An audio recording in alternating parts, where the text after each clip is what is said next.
In this world, the moon is undergoing a mutation that will cause the temperature to rise above 100 degrees. The surface becomes so hot that power plants explode due to the heat. You can't walk outside for more than 20 seconds without fainting, and the asphalt is so hot that if you touch it, you melt. With the whole world unable to leave their homes, supplies have become the most valuable commodity. Our protagonist survived for 5 years with his girlfriend. However, as soon as his supplies began to run out, she sent a guy to kill him before everything was depleted. But now, 5 years back in time before it all started, he has the ability to stockpile food and resources. And in this life, he will accumulate 3 billion resources and vows to be the cruelest person to seek revenge on everyone. But at this moment, our protagonist is on the bus, where people are discussing how Mount Fuji has experienced an earthquake that killed dozens of people. And now their city is also being evacuated. The girl in the tight pink dress says they had to leave so quickly that she couldn't even buy supplies. The guy beside her says all the supplies from the surrounding cities disappeared mysteriously, and the other guy with shaved hair says the same thing happened at Donman Lake in Chiangsaen City and also at the Dahunan warehouse. The girl is scared, saying all this must be worth billions. It's at this point that our protagonist from behind everyone says it's actually worth trillions. And the disappearance of so many supplies plus all these natural disasters shows that something is going on. It's good to be alert. The girl asks him if it's the end of the world, while the guy in the green shirt says he's excited. He can't wait for people to be treated equally. But our protagonist thinks that inequality will only increase. Even at the end of the world, there wasn't a day when life was equal. After all, he personally experienced it. In his past life, he was just an ordinary delivery guy, until suddenly the apocalypse began and heat waves hit the whole Earth. The tectonic plates moved and creatures hidden in the core emerged to the surface. The whole world changed overnight, and in this new world, there was a new order. In a society of extreme scarcity, even simple supplies like instant noodles were worth millions, and a sausage was enough to buy any favor. In that world, everyone gave up on normality, and now, after everything that happened in his life, he was reborn a month before it all started. The girl in the pink dress clings to him and says she's kind of scared. Can he calm her down? But he leaves, saying there are more important things to do, leaving her puzzled. Outside the bus, he wonders. In an apocalypse, what's more important? Obviously, supplies and resources. In his past life, he spent all his time searching for them. But this time, he will prepare in advance. He works at this Walmart, and at the moment, the boss is saying he will have his salary reduced. He says it's okay and apologizes, remembering that in the first apocalypse, when everything started, the boss of this place took all the supplies and fled. So now, as compensation, he will take them for himself.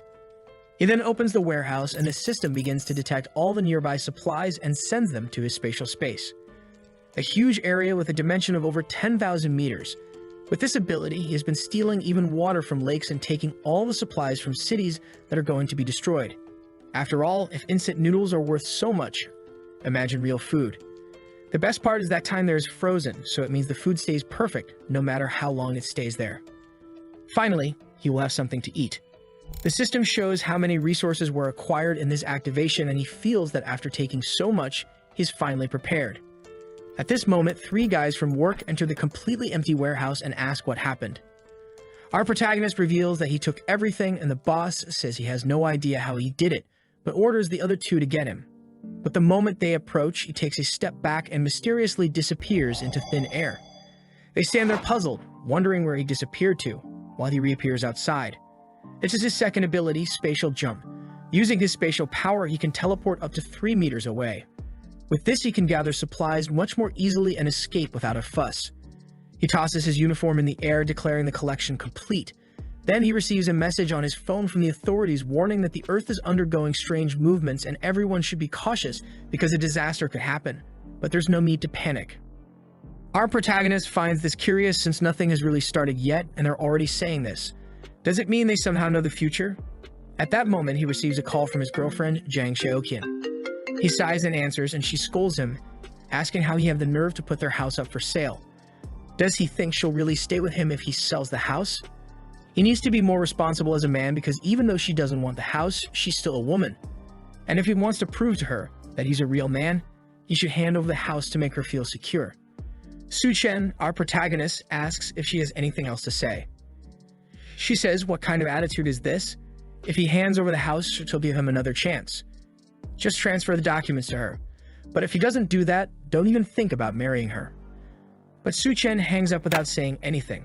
He He remembers that in the last 5 years of the apocalypse, he went out every day to hunt for supplies to feed her, and even took her to one of the safe zones. If it weren't for him, she would have starved in the first few days. But still, and he remembers a day when he returned home and was attacked from behind. All because he wasn't bringing in as many supplies, and they wanted to know if he was hiding something.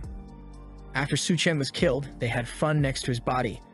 And Jiang Xiaoqin warned the guy on top of her that Su Chen died because he was a useless incompetent.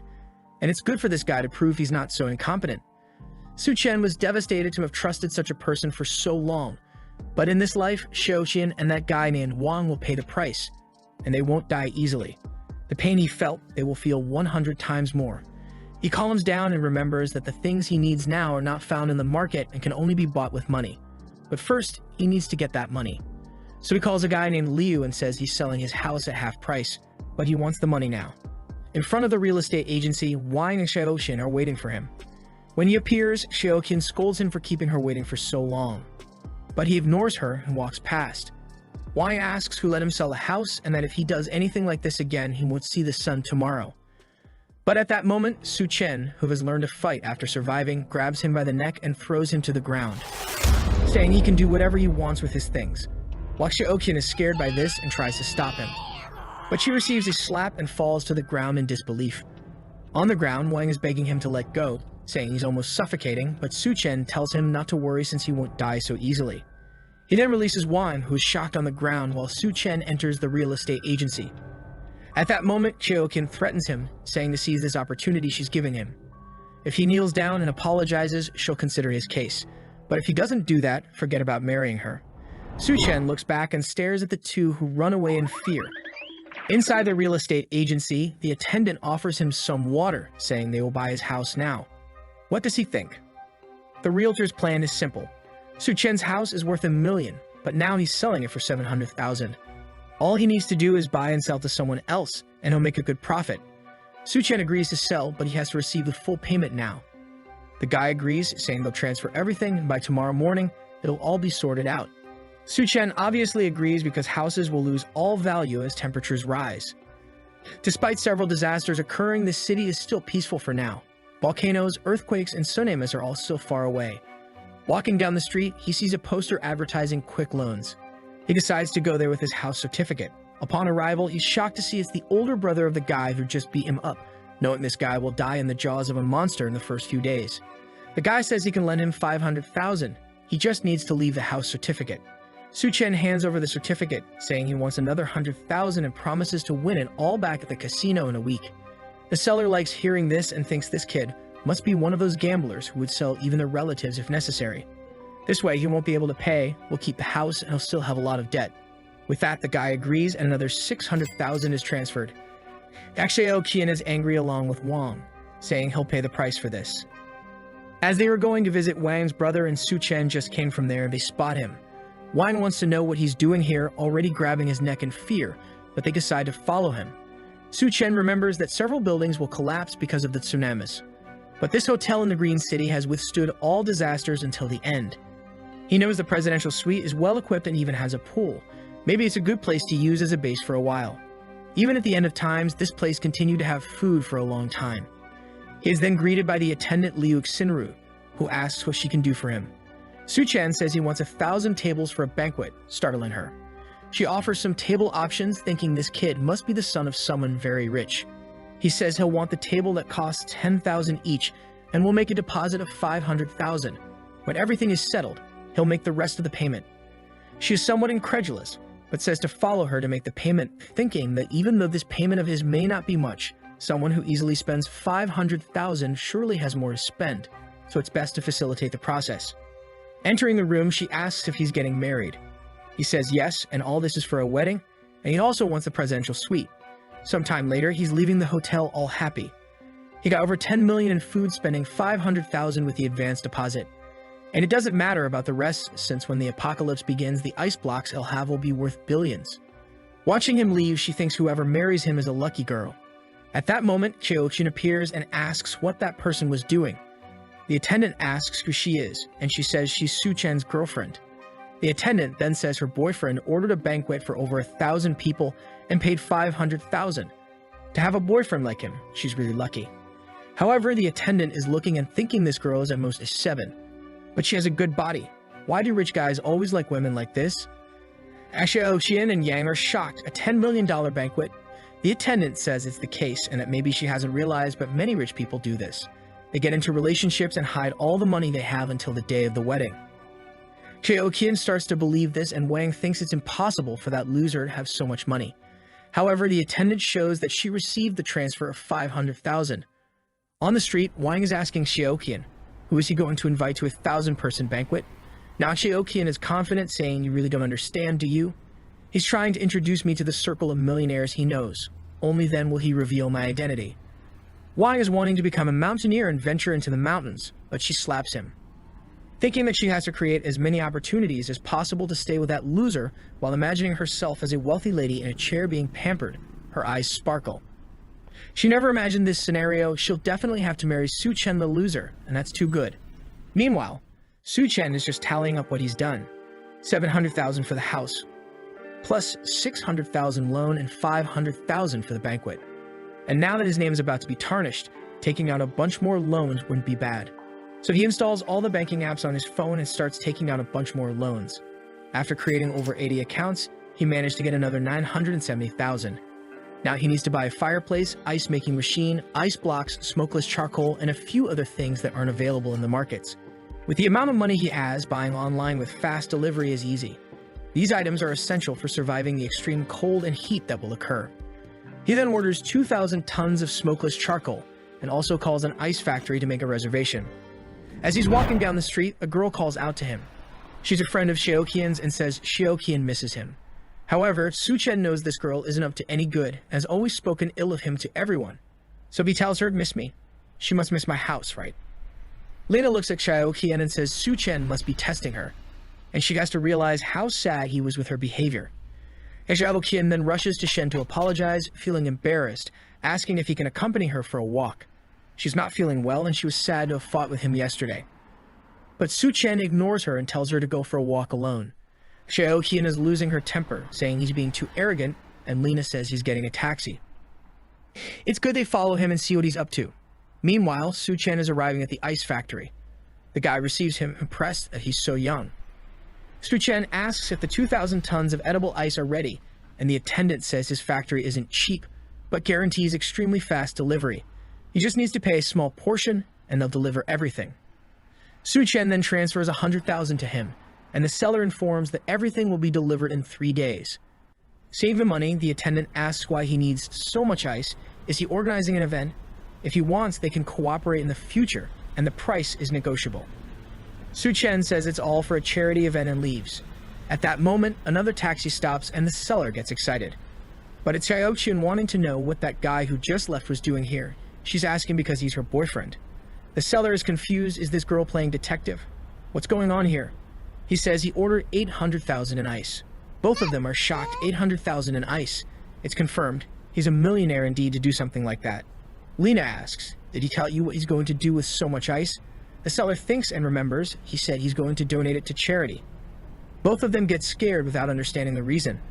The scene shifts to one of the city's fanciest restaurants. In his past life, he never enjoyed anything before everything was destroyed, and even having a coffee was a luxury. Looking at the menu, he sees it's all quite expensive.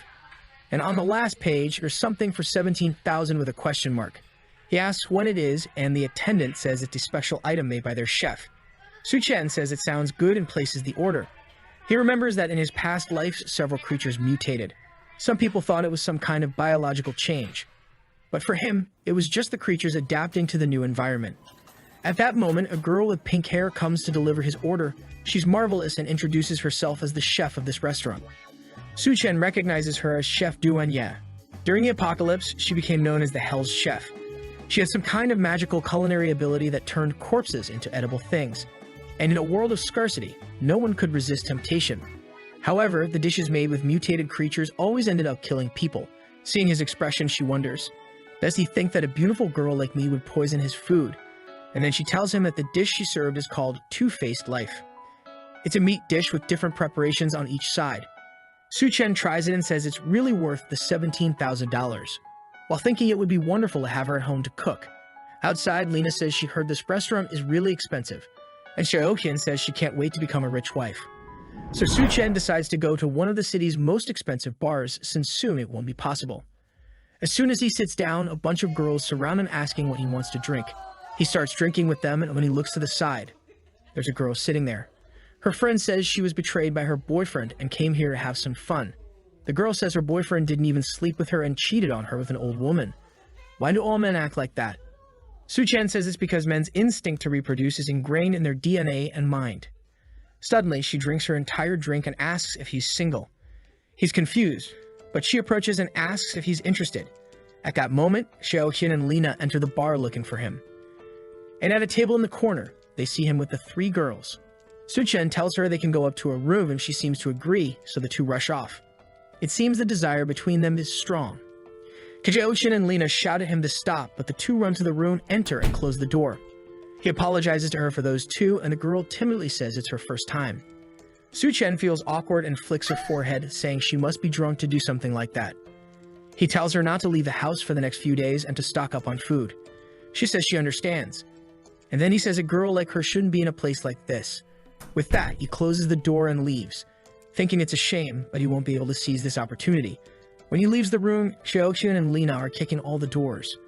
But he easily leaves, and the next day he receives all the delivery trucks, from the ice, charcoal, to the banquets. Wang is confused in the crowd, wondering why the hell Su Chen rented such a huge warehouse just to receive so much stuff, and now even Xiaoqian is getting confused, wondering what he's doing. At that moment, Lina points out that the banquet from the Green City Hotel has arrived. They're laying out the carpets and organizing all the tables beautifully. Could it be that suddenly a bunch of people will arrive, and you will declare his love for her and propose? Xiaoqian is now all haughty, saying that even if he proposes, she'll still think about his case. They say they need to see his sincerity and decide to go talk to him. She then goes to Su Chen and asks why he's buying so much stuff. And Su Chen says he'll explain later, but can she help him organize everything? Xiaoqian is scared, thinking he's a jerk for making the girl who's about to become rich soon do such hard work. Lina says it must be some kind of test to see if she's qualified to become a rich girl, and at that, Xiaoqian changes her attitude and says she's not that weak type of woman. She knows how to be delicate, but also knows how to work and starts carrying the boxes. But she's dying of anger, saying that when she becomes a rich woman, Su Chen will pay. At that moment, Lina comes to try to seduce him, saying she'll help carry the boxes. In her mind, she's sure that someone as rich as him won't have just one woman, right? As long as she shows a bit of what she has to offer, she might at least get to enjoy a little. Meanwhile, Su Chen is thinking he can't lose free labor like this. After all, with so much ice and tables to set up, they'll need some help. Some time passes and they finally finish everything. Xiaoqian is dripping with sweat and her legs are shaking. She says she's been carrying stuff since morning until now. As soon as she becomes his wife, she'll make sure to take all his money. Lina, lying on the ground, is also finished, saying that the damn guy really made them carry those heavy ice boxes. Xiaoqian says enough of this test, he has to propose to her right away and start the party or the guests will arrive. And Lina says he needs to hurry up because the food is getting cold. Meanwhile, Su Chen gives a good amount of extra money to all the delivery guys who thank him from the bottom of their hearts. At that moment, Xiaoqian comes and asks, Su Chen, don't you have something to tell me? Su Chen says yes, he thanks her for the help, but unfortunately, there's no payment for them, so they can leave now. Xiaoqian is shocked and tells him to stop joking. The guests are already arriving, not to mention there are 1,000 tables. Why doesn't he just reveal that he wants to marry her so they can have a good life? Su Chen looks back and says that's impossible for him. After all, he's already sold the house and accumulated a bunch of debts. Does she really want to marry him? Lina says that doesn't make sense. How can someone with no money buy so much ice? Su Chen says he's only doing all this to help his very rich boss who wants to do a charity project. Xiaoqian loses her temper and anger and attacks him, saying he's been lying to her this whole time. He says he hasn't lied about anything, while she falls to the ground with a monstrous look, saying he's just a poor loser who can forget about marrying her. Su Chen says he's not interested at all, and she angrily leaves, saying he's a bastard and will regret it. When they both leave, he thinks they'll regret it once the apocalypse starts. He then closes the warehouse door to start storing everything in his space. With that, all preparations are finally ready. Back at the hotel with Wang Dahai, the guy he borrowed money from. Wan Hoyu pulls Xiaoqian aside and tells her not to pay attention to that loser Su Chen anymore. She should stick with him all the time anyway. She's gnashing her teeth, saying she's looking forward to his performance tonight. And Wang tells her not to worry, he'll ask his brother Dahai to deal with that guy for her. Qian thinks that Wang isn't really that bad after all, plus he has his influential brother. He's definitely better than that loser. Just then, Su-chen says she really throws herself at anyone. She's startled and asks what he's doing there, while Wang points at him and tells his brother it was this guy who hit him. Da-hai says he didn't expect it to be this guy here, and Wang asks if he knows that guy. Da-hai explains that this kid borrowed 600,000 from him and has to pay it back by tomorrow. Wang says that's perfect, they can settle these two things. While Qian is now happily saying she really got rid of a loser, especially one who owes money to Da-hai's brother. Su-chen says it really is impossible to have a good meal in that place, and Da-hai reminds him that the payment date is tomorrow. Why is he here in this hotel acting like everything's fine? Wang shouts at his brother not even to talk to this guy since he hit him. Shinru then appears and asks what's going on and if they can resolve it. Da-hai says if she forces that kid to kneel down and apologize, they can let it slide for today. She then asks Su-chen what's going on. He says it's just some pests bothering him. Da-hai then bangs on the table, saying he was only calm because his payment is due tomorrow. But from afar, a guy with a goatee asks what's going on and who let him cause trouble here. Su-chen and Da-hai recognize this guy as Gao Kang. Da-hai starts apologizing, asking what he's doing here. Gao Kang says he has important matters to discuss here today, and it's not for him to cause trouble. Da-hai knows this guy is an entrepreneur, but is involved in various underworld activities, and he has a lot of people under his command, so it's really not good to go against him. And with that, he apologizes, saying he'll come back later. Su-chen recognizes this guy as Skull Crusher, and in the apocalypse, this guy became one of the most powerful forces, and he even had the boss of Hell working for him. Su-chen remembers that this hotel was one of the first places where some people with powers appeared, and maybe he got so strong because of something that will happen here. Gao Qiang stares at him while Su-chen thinks whatever opportunity arises in this hotel, he'll seize it. Sometime later, Gao Qiang is taking Duan Ya to meet someone named Mr. Sun, and she asks what this guy wants to discuss with her. Mr. Sun says he was looking forward to meeting the wonderful Miss Duan and then serves her a drink. Duan realizes there's something wrong with that glass, clearly containing some kind of drug. While Su-chen remembers in his past life he hid in the basement with Xiao Qiang and barely survived. He never expected that in this life he would kick her and she would still follow him here. But this is the perfect opportunity for revenge. Looking at the pool where the two brothers are going to refresh themselves, saying that tonight is strangely hot, but it's worth it since the girls will come in bikinis. They then appear and look at the moon, saying it's strangely bright. It's shining as much as the daytime sun. At that moment, Wang declares his love for her, while Su-chen in the room says their love is really about to explode.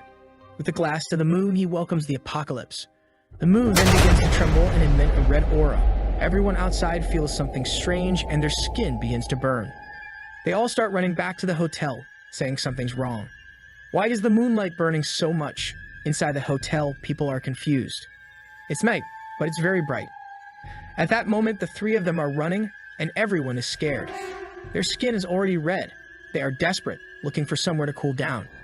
They then see an aquarium, run to it, knock it over, and jump in to relieve the pain. The hotel staff ask what's going on and where is Da-hai's brother. At that moment, Wang remembers his brother, who appears at the door with his skin all burnt. In the room, Mr. Sun is asking Duan why she's not drinking, and Gao Qiang says they prepared a banquet, so why don't they go there now? But Mr. Sun tells him that in this city, nobody can refuse to drink the wine he pours into the glass. Duan gets angry, thinking Gao Qiang set her up. He's so eager to raise his social status that he handed her over to this Mr. Sun. She knows this Sun Debiao very well. He's a guy who's invincible in the city of Shangu and has harmed many women. And today she became his target. She's absolutely sure there's something wrong with this wine, so she can't drink it. But what will she do? Right at that moment, the moon starts burning the three of them, and they close the curtain wondering what's happening. Mr. Sun says they'd better go down to understand better, and Duan feels relieved to get out of the situation. In the lobby, Shinru is trying to calm everyone down, saying the rescue teams must be coming. Gao Qiang asks one of his henchmen what's going on. He explains that suddenly the moon shone red and the temperature outside rose by over 70 degrees. In the news, they're saying that a lot of people have already been injured and burned. Mr. Sun calls the minister and asks them to send someone to pick him up. However, sometime later he tells Gao Qiang that unfortunately it seems they're having some problems and won't be able to make it. Meanwhile, Da-hai is in agony with his entire skin burned. People are trying to apply some burn ointments, but it's not enough. Not to mention he needs to be taken to a hospital, but with his high temperature outside, it will be impossible. He says he'll call a friend to come pick him up. The friend answers the phone, saying it's in the middle of nowhere, but okay, he'll come. As soon as he leaves the garage, he sees it's too hot and gets confused. The heat is so intense that the tires burst, and gets out of the car, calls his friend to let him know he'll be delayed, and runs away.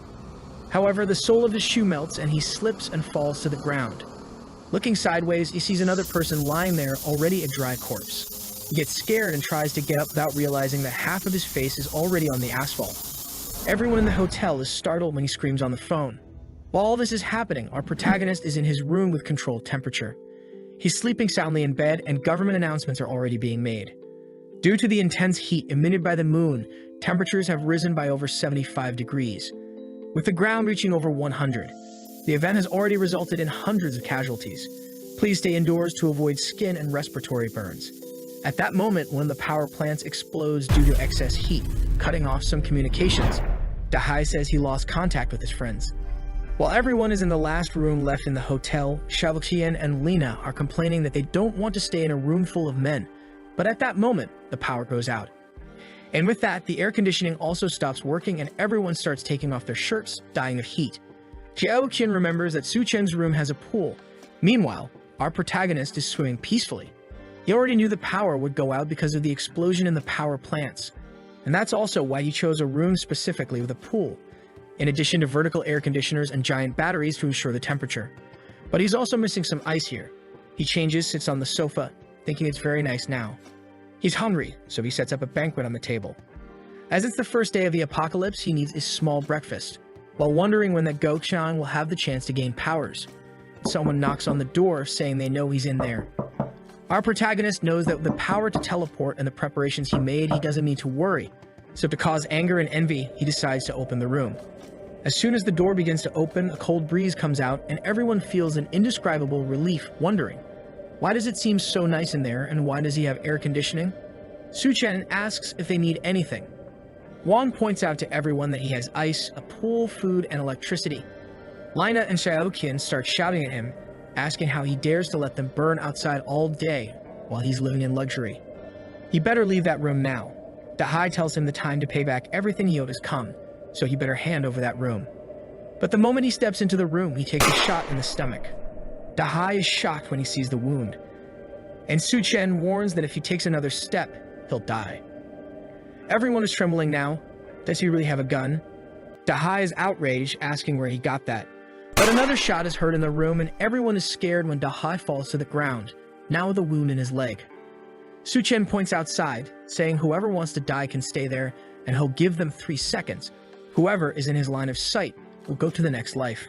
Meanwhile, Gao Chang is talking to Xinru, asking how is it possible for such a large hotel not to have any food. She apologizes, saying they recently had a banquet for over 1,000 people, and the ingredients and food were scheduled to arrive today. At this moment, Mr. Sun, pouring water over his body, commands her to bring all the water and food she has right away. Families start to become outraged by the water waste he's causing, and a war breaks out in the lobby. Just then, Dahai arrives with his injuries, and everyone warns that Su Chen shot someone. Seeing the wound, Gao Chang wonders, is there someone with a gun in this place? Seems like there's a tough guy living upstairs. Xiaoqian then informs everyone that Su Chen's room has electricity, air conditioning, and even a pool. People surround her, asking if she's not lying, if she's sure. She affirms they can believe her. He even has an ice cube and plenty of food. So everyone decides to go to his room. Meanwhile, Gao Chang sends one of his henchmen to take a look as well. Once again, he opens the door, asking what they want, and everyone feels the refreshing cool air touching their skin. It seems like paradise in there. The crowd outside pleads for him to be kind and take care of the elderly, stating that since it's a hotel emergency, he should share everything he has with everyone. The chubby little boy spots some fried chicken and jumps to grab it. However, he's stopped with a kick to the belly and is sent flying. Su Chen warns the parents to take care of the kids or he'll have to do it for them. People are outraged, asking how he dares to hit a child. He's truly a murderer and doesn't deserve to stay in that room. Everyone starts to enter. However, at that moment, he shoots the guy in the back who falls to the ground. Su Chen warns that he may be alone, but everyone there only has one life. He knows the situation seems dangerous, but at any moment, he can jump through the portal and disappear.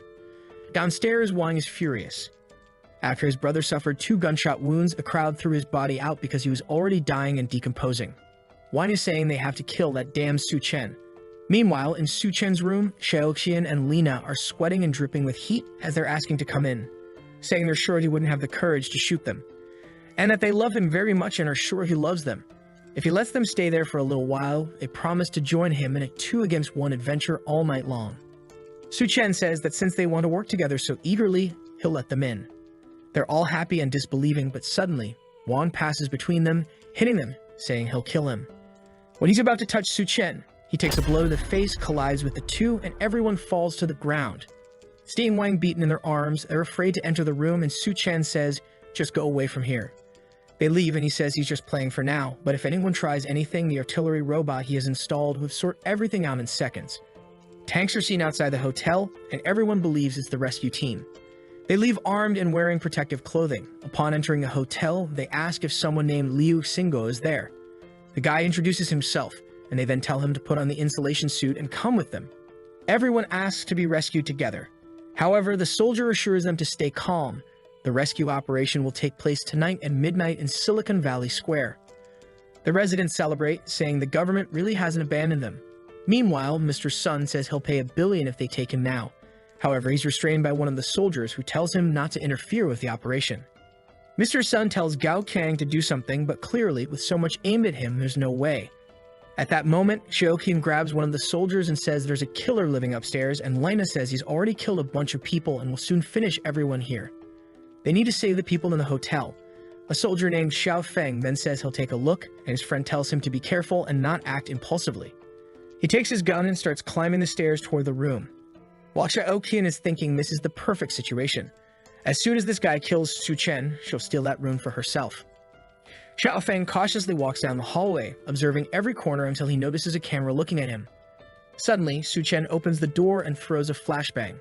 Before he could understand what's happening, it explodes in his face, blinding him. A sleeping gas falls at his feet, and when he crouches, Su Chen appears from behind and hits him on the head. Sometime later, he wakes up in the room, not understanding what's happening and why it's so cold. Su Chen tells him, "Your name is Luke Xiao Feng, and you're a captain of the Special Forces. Now that you're awake, let's talk." Xiao Feng looks around at the ice cubes and asks what's going on here, who he is, and where he got those grenades and weapons. Su Chen says he's just a regular guy who just graduated, and he got those weapons on a trip to the Middle East. Su Chen then asks if the government set the rescue points for tomorrow morning, and Xiao Feng is surprised by the fact that he already knows that information. Su Chen realizes it's all going to be the same as in the past life and warns Xiao Feng that even though the temperature is lower at midnight, people can't stand more than 10 minutes outside. The vast majority will die just trying to reach the rescue point. Xiao Feng says they have no choice since many people are starving in their homes who can't stand the heat anymore. Their only chance is to reach the rescue point, and since it's difficult to modify the vehicles, there's no time to rescue everyone indoors. At least if they put some blankets over their heads, maybe they can make it. Su Chen then suddenly puts his hand on his shoulder and points the gun. Xiao Feng asks him to calm down and says all he wants is to at least warn everyone to go with blankets. Su Chen then cuts the rope and says he's free since he respects the fact that he's saving lives. But it's good he doesn't try to come in here again. Xiao Feng asks if he's not afraid he'll come back with other people, but Su Chen shows him there's no need to be afraid. And Xiao Feng recognizes it right away. It's a camera with facial recognition and a built-in automatic machine gun. He wants to know where Su Chen got it, but Su Chen says he already said the Middle East. Now he better leave the room because he doesn't have time to deal with this anymore. Xiao Feng accepts and leaves back to the tank. Mr. Sun gets angry, thinking that not even the damn soldier could deal with the guy. He hits Gao Qian, saying he really can't do anything. Gao Qian's henchmen ask if they really won't do anything and will tolerate this guy. Gao Qian explains that after everyone is rescued, they'll still need the connections. It's dangerous to act now. At that moment, Su Chen appears and says, "In times of chaos, you're still dreaming of restoring order." The henchman gets angry, but Gao Qian tells him to calm down and asks why Su Chen came down. Su Chen then shows a bucket of ice, saying he came here to negotiate. The henchman tells Gao Qian it's good to kill that kid now and take everything he has in the room. But Su Chen points the gun, and the guy gives up the idea. Gao Qian then says they should talk business, and he hands over the edible ice to both of them. When they eat it, they're impressed with how delicious it is. Gao Qian now also wants to kill Su Chen to take everything he has. But first, they'll meet his demands. At that moment, Mr. Sun kicks him in the stomach, saying he's a damn liar for hiding those ice cubes and starts stepping on him, saying if he hides anything else, he'll die. Gokhan is losing it, and Mr. Sun sees Duan sitting, saying she's a very modest girl. Everyone is about to die of heat, and she hasn't even had the courage to take off her clothes. But he grabs her arm, saying he's tired of seeing her attitude, and he's in the mood to do certain things, so she better follow him. Duan slaps him in the face, calling him a bastard. But suddenly, Sun rips her shirt, saying for her disobedience, he'll take advantage first, and then everyone will do what they want. She falls to the ground scared, and he says she's sweating a lot and he's just doing her a favor. Until Gao Qian appears behind him, saying enough of this. Sun turns to say something, but Gao Qian punches him in the neck with a closed hand, breaking it instantly. He falls to the ground dead, and Gao Qian says Su Chen is right. Indeed, this place is already chaos and people like him have to die with it, and then warns that this place is now under his control. Whoever doesn't want to obey will go to the rescue point or die here. Upstairs, Su Chen observes, saying that apparently his words were effective. Gao Qian was already the boss of this place in the past lives, so he just sped things up. And with that, the two of them have already been thrown out. Gao Qian then starts drinking the ice Su Chen gave him, while Xiaoqian and Lina beg for a little peace, saying they'll do whatever he wants. He throws it to them, saying it's okay. He'll give them some, but they better obey any demand. His henchman asks if they're not going to the rescue point, and Gao Qian says it's too far. It's not certain they'll survive. The henchman asks why he wants these women if they're running out of resources. Gao Qian says it's all part of a plan to deal with Su Chen. At midnight, Lina and Xiaoqian try to leave, covering themselves with blankets, but the henchman comes and takes everything off them. Xiaoqian asks what he thinks he's doing, but the henchman warns that now that they've taken the ice, they'll have to stay with him for a while. Those who decided not to obey Gao Qian because he didn't provide supplies are trying to reach the rescue point. But even though it's midnight, the ground is much hotter than they imagined. They're trying to protect their feet with a piece of wood, but it makes it difficult to walk, and one of them stumbles. Upon contact with the ground, their hand and face melt, leaving the survivor behind to die. Meanwhile, Dehei's body, which was burning on the ground until now, wakes up with red eyes. From the balcony, Su Chen observes everything, remembering that in the past life, he almost died on this walk. Xiaoqian and Lina say they can do whatever he wants, but why don't they at least go to the room? The henchman says they're being too shy, there's no need to try to hide. But suddenly the glass shatters, and the two chubby guys who were burned come running after everyone. Wang thinks they're zombies and asks if they'll turn too if they're bitten. Gao Qian says they need to figure it out, then grabs him by the neck and throws him to the two creatures. Wang's back is burned just by making contact with the creatures, and Su Chen appears with a blade, telling everyone to get out of the way. The henchman can't believe he wants to deal with these monsters, and Gao Qian is eager, thinking that as soon as Su Chen kills the two, he'll kill him and take everything from him. Su Chen knows that bodies exposed to heat turn into zombies, but they don't share any virus. You could say they're more like drought demons. The difference is that these demons retain some memories from their past life. Su Chen stands still, and Mr. Sun passes by him and goes towards Gao Qian. That's because he was killed by him. But Wang Dehei was killed by Su Chen and attacks him. However, seeing this situation, he's sure that the chance for Gao Qian to awaken some powers by killing Mr. Sun. So he goes in his direction and cuts off his chance. A purple crystal comes out of his body. And that's a kind of core that can evolve a human body. He grabs the crystal, jumps back, and pushes Dehei towards everyone. With that, he goes up the stairs and tells them to have fun. Gao Qian grabs the guy on the ground again and throws him towards the creature.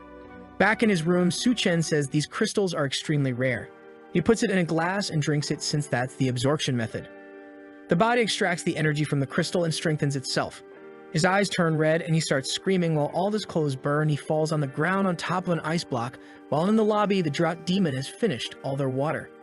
Now without anything to drink or eat, Lina wants to escape. But the henchman stops her, saying she's not going to run away. At that moment, Lina says they should use Xiaoqian. She was Su Chen's wife, and if they throw her at the door, it's certain he'll open it, and then they can try to steal something from him. The henchman says it's a great idea, and Xiaoqian says she'll help, but she wants to eat meat first. The henchman says there's no meat since the refrigerators have been off for days. Gao Qian looks at her and asks if she wants meat, then he has a solution. They restrain Lina, and he warns her that if she wants to, she'll have to do it. Xiaoqian is shocked, asking if he means they're going to eat her meat. While Lina is trembling, Xiaoqian is going towards her. Lina pleads, saying, "What are you doing? You're not going to do that, are you?" But Xiaoqian goes to her face and says she just betrayed her by talking about her being Su Chen's wife. Since she did that, she deserves it, and then strikes 3 times. Gao Qian and the henchmen are even scared to see how she did that without hesitation. Xiaoqian is going crazy, saying that when she's full, she'll go up and drink Su Chen's blood. The henchman looks at Gao Qian and asks if they're really going to do that. Gao Qian says to call the boss Duan quickly, or else they'll dry up. Meanwhile, in the room, Su Chen is jumping around with his new body. Not only is he more resistant to heat, but he's also more agile and strong. At that moment, he sees Duan at the door. Standing at the entrance, she's thinking it's getting crazy down there. She doesn't have a chance of surviving if she stays there, so she has to try her luck and use what's left of her value to get something here. Right at that moment, Su Chen opens the door naked, and she gets scared. She screams and he apologizes, saying it was unintentional. He was excited about some news. In the room, he then tells her that even though he has resources, it's limited, and besides, they just met and he can't accept her just because she's beautiful, right? He remembers that in the past life, she was a very smart woman. Furthermore, she formed a cooperative relationship with Gao Qian. However, even though he had thought about having her around, the atmosphere feels strange now. Duan then tells him that she's not just a cook, she's also a doctor who has been working as a surgeon for 3 years. She's thinking that his room is extremely well equipped. Not only does it have electricity, but it also has ice and food. She needs to demonstrate her worth to stay here. On the sofa, Su Chen acknowledges that being a doctor is indeed a good proposition. However, as she knows, resources are extremely scarce, and it's uncertain if they'll survive until tomorrow. Feeling uncertain upon hearing this, she says that as long as he doesn't kick her out of the room, she'll do whatever he wants. Upon hearing his proposal, Su Chen immediately states that this is her new home. She feels embarrassed, thinking she said that a bit hastily and unintentionally. Su Chen warns her that her only choice is to behave. If he catches her planning something behind his back, their relationship will end. Duan assures him that she understands and will never doubt any of his methods or determination. Su Chen then suggests that she can demonstrate her determination by undressing. She was embarrassed, asking if they were going to start now. Taking a shower, she thought that with water, electricity, food, and still not having to worry about the weather, that place was simply heaven for anyone. The only problem was that Su Chen wasn't exactly a saint. He grabbed her by the chin and said he was going to give her something different to eat. After 7 days of starvation, Duan opened her mouth expecting anything she would receive. While she thought she knew very well the direction this was going to take, she was prepared the moment she entered the room. Su Chen was just like us, watching on his phone screen. With a mischievous smile, he said he wasn't doing that just to spy, it was to prevent her from doing improper things. She then came out of the bathroom wearing heels. Heavens above, thank goodness she's a doctor, because I'm sure that some hearts stopped. She even asked Su Chen if it wasn't too short. He told her to turn around and she blushed. And with that, he analyzed it in an extremely meticulous clinical way and concluded that it was perfect. Suddenly, someone was knocking on the door asking for help. It seemed to be Gao Fang holding Xiao Kang, but he had big teeth. Duan said he couldn't open the door since those guys had eaten Lena down there. If they let them in, they might be eaten too. Su Chen asked her if they really had eaten someone. Outside, the 3 guys were restraining Xiao Kang, while Su Chen appeared in the background telling them not to break people's doors. They looked at Su Chen with a bunch of veins on their faces and giant teeth. It seemed like everyone was transforming. What Su Chen didn't know was that there was a guy right next to the door. Suddenly, he attacked with Minecraft blade right in Su Chen's face, but he easily grabbed the arm and managed to immobilize the guy. Gao Chang and his henchmen were halfway transformed and couldn't believe he dodged that. Suddenly, Xiao Chang broke free from them and ran towards Su Chen. She reached out for help, saying he needed to save her, but he grabbed her by the neck and clearly she was also transforming. And Su Chen explained that those who consume human flesh in this new world now transform. So clearly she's no longer human to be saved. Gao Fang said it was the end of the world, so it didn't matter if they were eating someone as long as they could survive. And Xiao Kang, even immobilized, said the meat was delicious and her body was filled with energy. She tried to attack Su Chen, saying she was eager to taste him, but she received a kick and was ejected from the door of the room to the other side. It broke even the window, falling outside the building. But she managed to hold on at the last moment and started climbing, saying that Su Chen wouldn't get away so easily. But that's when she noticed it. She was getting hit by the scorching sun and started to burn. Su Chen was calmly with his hand in his pocket, while the 3 thugs ran towards him, saying he couldn't be given the chance to pull out a weapon. But calmly, Su Chen asked why they thought you would waste bullets. Suddenly, one of them jumped in Su Chen's face, saying he was underestimating them too much. And the sneaky guy pulled out the Minecraft weapon and said he likes to waste it, and he hit the guy right in the head. Even though they were monsters, they kept their consciousness, so they came up with a plan to spread out and attack him from all directions. While Su Chen finished off one coming from the front, the other thug was already above on the ceiling. Warning that not only were they faster, but their reaction time was also much better. With one attacking from each side, he took advantage to go over and warned Su Chen. that it was the end for him. He was confident that with a punch he would finish the boy and steal everything he had. But Su Chen jumped and caught him halfway, asking if he had finished talking. And with that, they both fell, with Su Chen smashing his head on the ground. Another Minecraft blade came for him. But Su Chen was a pro and easily blocked it. With a single move, he disarmed one of the zombies and took out the other one beside.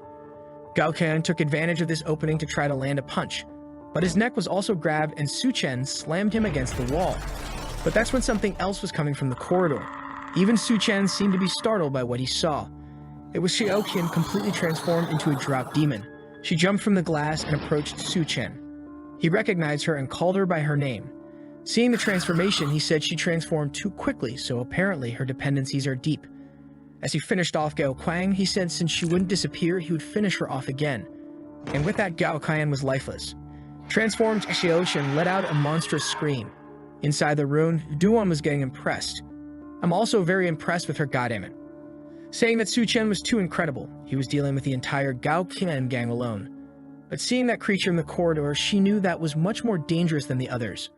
She knew that if she wanted to stay by his side for a long time, she couldn't be a burden to him. So she called Su Chen's name, who turned to see what it was. He was confused by her saying she would help. He said if she didn't get scared and hide, that was already good. But if she came out armed like that with so much thickness, he would be very distracted in combat. She was kind of confused until she realized she was indeed an impressive doctor.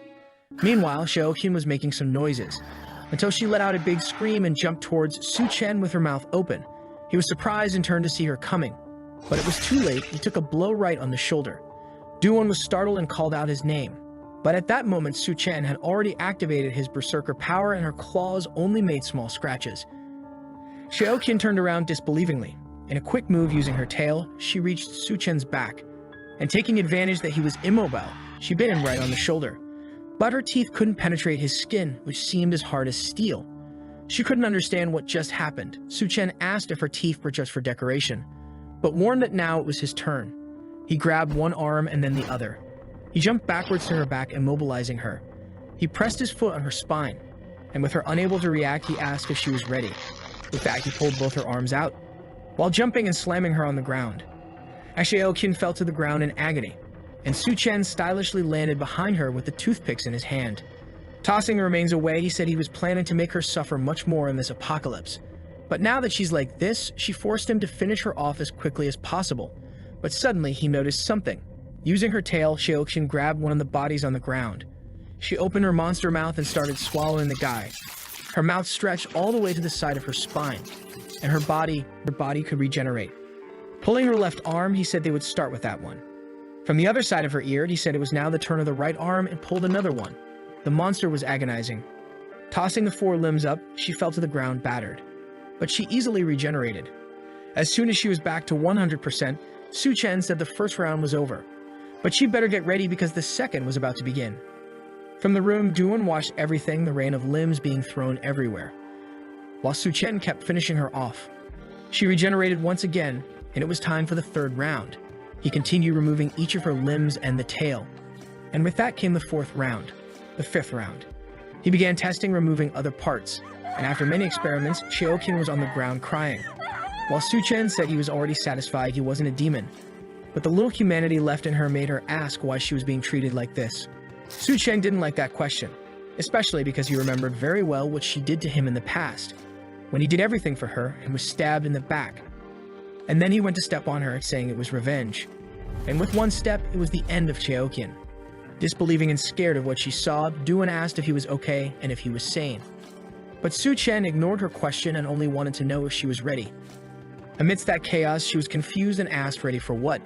Su Chen approached her from behind and said he had been so heroic now. Shouldn't she reward him? Duan seemed to agree because she only asked if it would be right there. In another part of the city, at a rescue point, someone said the temperatures seemed to be normalizing. With open hands, this person wondered if it was the end of the apocalypse, when suddenly Xiaofeng appeared a little embarrassed, calling for the captain. He warned that there was a crowd of survivors approaching the rescue point, and the captain took a look. With short hair and carrying 3 giant weapons, she observed what was coming. They weren't survivors, but zombies that had already been transformed into drop demons. As soon as the captain noticed this, her pupils contracted. The demons began to run towards them, and she warned to evacuate all civilians from that place. But the zombie crowd seemed endless, and Xiaofeng begged the captain not to die while defending her at the front line. She told him to shut up and advance to the rescue point. Meanwhile, Su Shen said now she would experience the power of the Berserker. But Juwen said she had already experienced that Berserker power many times and asked how many times they had done it. Su Shen warned her that the extreme heat waves would ease off for now, and he wanted to go out to resolve something. So he needed to leave her with unforgettable memories. Timidly and hesitantly, Juwen asked if she couldn't go with him. Su Shen seemed to ignore her question and only said that the people around him first needed to meet two conditions. They needed to be valuable and absolutely obey any order. And she replied that she understood. Another Berserker adventure begins. With that, night fell and Su Shen said Juwen had completely submitted to him. He knew he had to return soon before the Great Tsunamis began. In the past life, the excess of people moving towards the rescue point caused large hordes of zombies that ended up destroying that place. Many civilians and soldiers died in that concentration. Moreover, this caused Minecraft weapons to fall into the hands of several people. Suddenly, three guys appear in front of him and told him to stop the car or he will suffer the consequences. From inside, Su Shen seemed unfazed, wondering if that guy was crazy to ask a car to stop like that. With that, he and lightly tapped the guys, sending them flying. Very friendly, our protagonist put the three to sleep peacefully on the asphalt. Su Shen knew it would be the same as before. The excessive heat and the wave of zombies caused the collapse of the subway underground. As many people ran to the deepest part to escape the heat, tens of thousands died there. Observing the bottom of the subway, several red eyes stared at him. That's because the sound of the car was attracting everyone. Unfortunately, it wasn't worth hunting power crystals since you would have to look into each of their heads. And with so many down there, it would take too much time. He then decided to take a look at the situation at the school, while remembering that he hadn't been to this place since his graduation from the engineering university. Night had fallen again when Su Shen stored his car in the dimensional space. He entered a building and came face to face with two transformed creatures. They were chained by collars around their necks, and from the back on the sofa, three guys seemed calm. And the boss said that for Su Shen to enter their territory, he would have to drop that backpack on his back. Su Shen took out a chicken leg from the bottom of the backpack, asking if those guys could help him and offering some of the food. They couldn't believe someone had chicken leg at a time like this. The boss immediately said he would definitely help him, just throw those chicken legs. Su Shen smiled and threw the chicken leg. Right in the middle of the two dropped demons, hunger took over and the three guys tried to lunge to compete for the chicken leg. But it was tied by a string, and the three were startled when Su Shen started pulling. He apologized, saying the three didn't deserve to eat something so good. They grabbed his weapons to finish Su Shen, but Su Shen grabbed the Minecraft one to sort everything out, and three loud sounds echoed in that room. Surely it was a very good sleep-inducing weapon because the three boys went into an eternal sleep, while Su Shen couldn't remember so many idiots surviving in the past life. Maybe the tips he's giving to other people have affected the world more than he thinks. He heads to the reptile and snake laboratory door. Grabbing the padlock on the door, he easily destroys it, saying apparently not many people come to this place, as most of the creatures there had already died. The smell of death filled the place. Seeing that it had devoured several others, he understood how it survived. In the past life, this was one of the first creatures to undergo the atavistic change, which means reverting to an ancestral form. He knows that in a week the floods will begin, and that's when this monster will transform. If he can't prevent it, it will cause a lot of trouble. Seeing that it keeps staring at him, Su Shen thinks that it seems to have already developed some consciousness. Suddenly, he hears a sound and realizes someone is there. Just behind the door, some armed men prepare to enter. They shout that they know Su Shen is inside and order him to come out now. The protagonist calmly comes out, saying he's at a critical moment and can't be disturbed. However, suddenly he notices something. A girl with gray hair approaches, and the guys seem to recognize her. Before they can react, she jumps towards them, putting one in a neck hold and another in a leg lock. Before the other guy can react, she falls next to him and climbs onto his back. A quick hand movement and another one is down. However, someone points a Nerf gun to her head, saying her moves weren't bad. She quickly reacts, elbowing the person's hand and raising both legs to trap Su Shen. However, when she tries to apply pressure to break his head, he doesn't move. And the guy doesn't even react, right? He's taking deep breaths. A minute later, he points the Nerf gun again and asks who she is, now tied up. If it was just to immobilize, there was no need for all that show. But it seems he tied her up for something more. She introduces herself as Bai Kang from the Special Operations Team and warns Su Shen that he better let her go. He ignores what she said and asks if she knows Xiao Feng, also from the Special Forces. She is surprised that he knows the guy, and Su Shen says he once saved that kid's life. With a delicious piece of meat being prepared, Su Shen says he understands everything. It seems that a group of fugitives took control of the school and are using several people as hostages. Kang says it all happened very quickly when Xiao Feng was rescuing some prisoners. Calmly eating his meat, Su Shen says that if that's the case, it's not her fault. She says that now with these powers, those people are nothing to fear. However, she wants to know when she will be freed from these ropes. Strangely, Su Shen says he will only release her if she traps him with her leg again. Man, this guy doesn't stop. She says she agrees to do it if he gives her a piece of meat. Sometime later, the rope was cut. What happened? I have no idea. But Su Shen handed her a weapon, saying there is a lot to resolve, so he can't help for now. He tells her to leave and stop being a pain. However, Kang says she will attack the guy's base. Without the resources they stole, the survivors won't have anything to eat. She insists, saying this might be the last time they see each other. Hearing that the guys have several supplies, Su Shen tells her to wait. He goes through his bag and pulls out an AWM, saying that Xiao Feng is her brother, so he will be a little help. Meanwhile, in the administrative block of the school, in a room there are several armed guys and another with 2 girls on his lap. He asks how things are going. One of the henchmen says everyone is waiting outside. This time they will be able to finish off all the students. The boss says that's good to hear and tells them to put those who disobey on the front line so they die quickly. Suddenly, the door is kicked in. Everyone is startled and Su Shen appears, apologizing for interrupting the meeting. One of the henchmen asks how he got there when there are more than 20 guards in the building. Su Shen says he will calmly explain how he got in. He points his finger at one of the guys and says, "Bang!" The guy's head explodes. Everyone in the room is shocked, wondering how it's possible for someone to kill another person just by pointing a finger. Su Shen continues pointing at everyone and warns that anyone who moves will die. The boss angrily tells him to shut up. However, from somewhere else, a person with a sniper rifle says the target has been eliminated. It's Bai Kang from the top of a building with the AWM. But she's insecure, as Su Shen is alone there and there are a lot of dangerous people in that place. For her, this plan of his to go alone is very risky. However, when Su Shen handed over the weapon, these were exactly the orders he gave. She wonders how she had the courage to trust something so foolish. Suddenly, when she aims, the curtains are closed. She screams to Su Shen, asking what's happening and why the curtains were closed. She hears that the people in the room seem to have figured out it was a sniper doing the job. She runs out now, sure that her location has been discovered. She runs down the stairs, hoping Su Shen is okay, running desperately while hearing in her earpiece that they are sending people to kill him.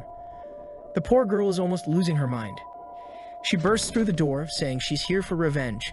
However, the henchmen are all on the ground as Su Shen is holding the boss by the neck. He warns that there are no supplies there. He rummages through his inventory while the boss says it's better not to kill him. If he does, he will be hunted by the rest of the group. Su Shen gives him a chiropractic session and cracks his neck, saying not to worry because everyone will join him soon enough. Bai Kang asks if he really did all that by himself. Su Shen says he's been exercising a lot. He says there are no supplies left there. She is confused and wonders if someone else got there before them and stole everything. Obviously, there are no supplies in that room because Su Shen has already stored them all in his dimensional space. He thinks he'll only share with others if he's sure how they'll act. He then says it's time for them to go to the girls' dormitory. She asks why specifically theirs. Su Shen says he got this information from the boss. However, in that same room among the hanging bodies was a girl who had just transformed. A bald man with a beaver appears, saying that the damn girl was causing trouble again. He wonders if she's still alive. He approaches the tied-up girl and says it's a shame if she's dead. With that, they drop her to the ground. The guy says that Sister G has been pretending to be captured for several days and asks if she has found what she's looking for. She says she's very shaken because she almost died and needs some comfort from the Steel Fang. The guy says if that's the case, he'll help. He caresses her back with the whip. He asks how she's feeling, and she says she's much better now. He says that apparently she must have seen everything and asks who took his supplies. She warns that the guy was a demon, and he says he'll make him pay. G then reveals that the guy's name was Su Shen. After saying anything, a tooth falls into her hand and she asks how he dared to do that. However, strangely, everyone is against her, saying she's been monopolizing everything in the dormitory for a long time. They say it's good to kick her out of that place. Su Shen says she seems quite infamous around here. She yells at him, saying she'll find her father and make sure everyone there dies. Seeing the girl leave, Bai Kang asks if it's okay to let her go like that. Su Shen says she's going to find her father and asks if she wants to stop that. As Fan King is leaving the school, cursing Su Shen and saying he should be beneath her, a hand grabs her from behind. It was this Steel Fang asking where Su Shen was. The protagonist was leaving as he was going to let the army handle the evacuation, since the most important thing was to kill the Golden King Cobra as soon as it mutates. After all, it had the ability to manipulate water, which would be very useful for him. Suddenly, Sushin heard someone calling his name and asking for help. He recognized it as Fang King's voice and wondered what she was doing. However, he found her hanging by a rope and questioned if she had found her father so quickly. The guy in the background introduced himself as the Steel Fang from the Evolution Federation. He told Sushen he thought he was a more powerful die. Xiaofeng and Bai Kang hear a loud noise. She realizes it's coming from the direction Sushen went and tells Xiaofeng to keep an eye on things there. However, he says he won't stay either. He wants to go along to help in case something happened. Up ahead, Sushen is calm. The Steel Fang says that girl was from his university. Why doesn't he take the chance to play the hero and save the princess? Just kneel, and he'll leave the girl there. Sushen, pensive, says saving her is not impossible. Fang King gets excited and says he's amazing and asks him to kneel then. But then he says they have a little problem. She asks what kind of problem it is that will prevent her from being saved and starts yelling, saying he said he would save her, so he can't go back on his word and has to be a real man. Sushen explains that he is not a man who deserves to save her. He tells her to call the guys who always bootlicked her and went to the protests to come and save her here. Fang King yells at him, saying it seems he's trying to get revenge just because she said he was an inferior person. She says she won't apologize or beg to be saved. She calls him a pathetic loser and says she doesn't need him. Sushen smiles and tells her to remember what she's saying. As Fang King looks down, a bunch of dry zombies are surrounding her. Being consumed, she starts screaming, saying she was wrong and asking for help. But now she's gone. The Steel Fang says he's crazy and didn't even try to help the princess. But that's okay since he'll join her soon. He applies a powder to his face and says it's a new item they created. With it, you can control those demons. Sushen says it's just the ashes of those monsters' skeletons. Even the fool of the Steel Fang didn't know that and says it's really a disgusting thing. But he immediately orders all of them to attack Sushen. He prepares, pulls out a blade in one hand, a blade in the other. In a second, a bunch of purple cuts are drawn on the creatures and Sushen passes through. He falls to the ground and the blades disappear. The guy says it looks like he wants to play before dying. However, he gets startled when he sees that Sushen is already right in front of him. In the background, Bai Kang and Xiaofeng were watching everything. They were shocked to see that Sushen was completely surrounded, and from the top of the truck, the guy kept shouting for the monsters to attack Sushen but wondered why they were standing still. Sushen told him to stop shouting because it was useless. The guy asked what he meant by that, and Sushen explained that he had already dealt with them all. The Steel Fang was shocked, saying that it was impossible. Sushen, in one move, entered the portal and appeared behind the guy, saying he had never stolen anything from this so-called Evolution Federation. He placed his hands on the guy's head and asked who sent him to kill him, but then he said he changed his mind and would end it right away. The guy asked what he was going to do, but Sushen just smiled. As he agonized, his neck disconnected. And wow, it turned into a Mortal Kombat scene. Seeing all that, Bai Kang knew it was impossible for someone to train and become so strong. Sushen was some kind of monster. While the protagonist thought that he needed an assistant to deal with these things because he didn't want too many people to know what his powers were. Meanwhile, in the hotel where it all started, Duanye was saying that Sushen shouldn't abandon her in this place. She woke up saying that apparently she dreamed of him again last night. In the apocalypse, there's nothing to eat, but this girl is growing, and she's just wondering when he'll come back.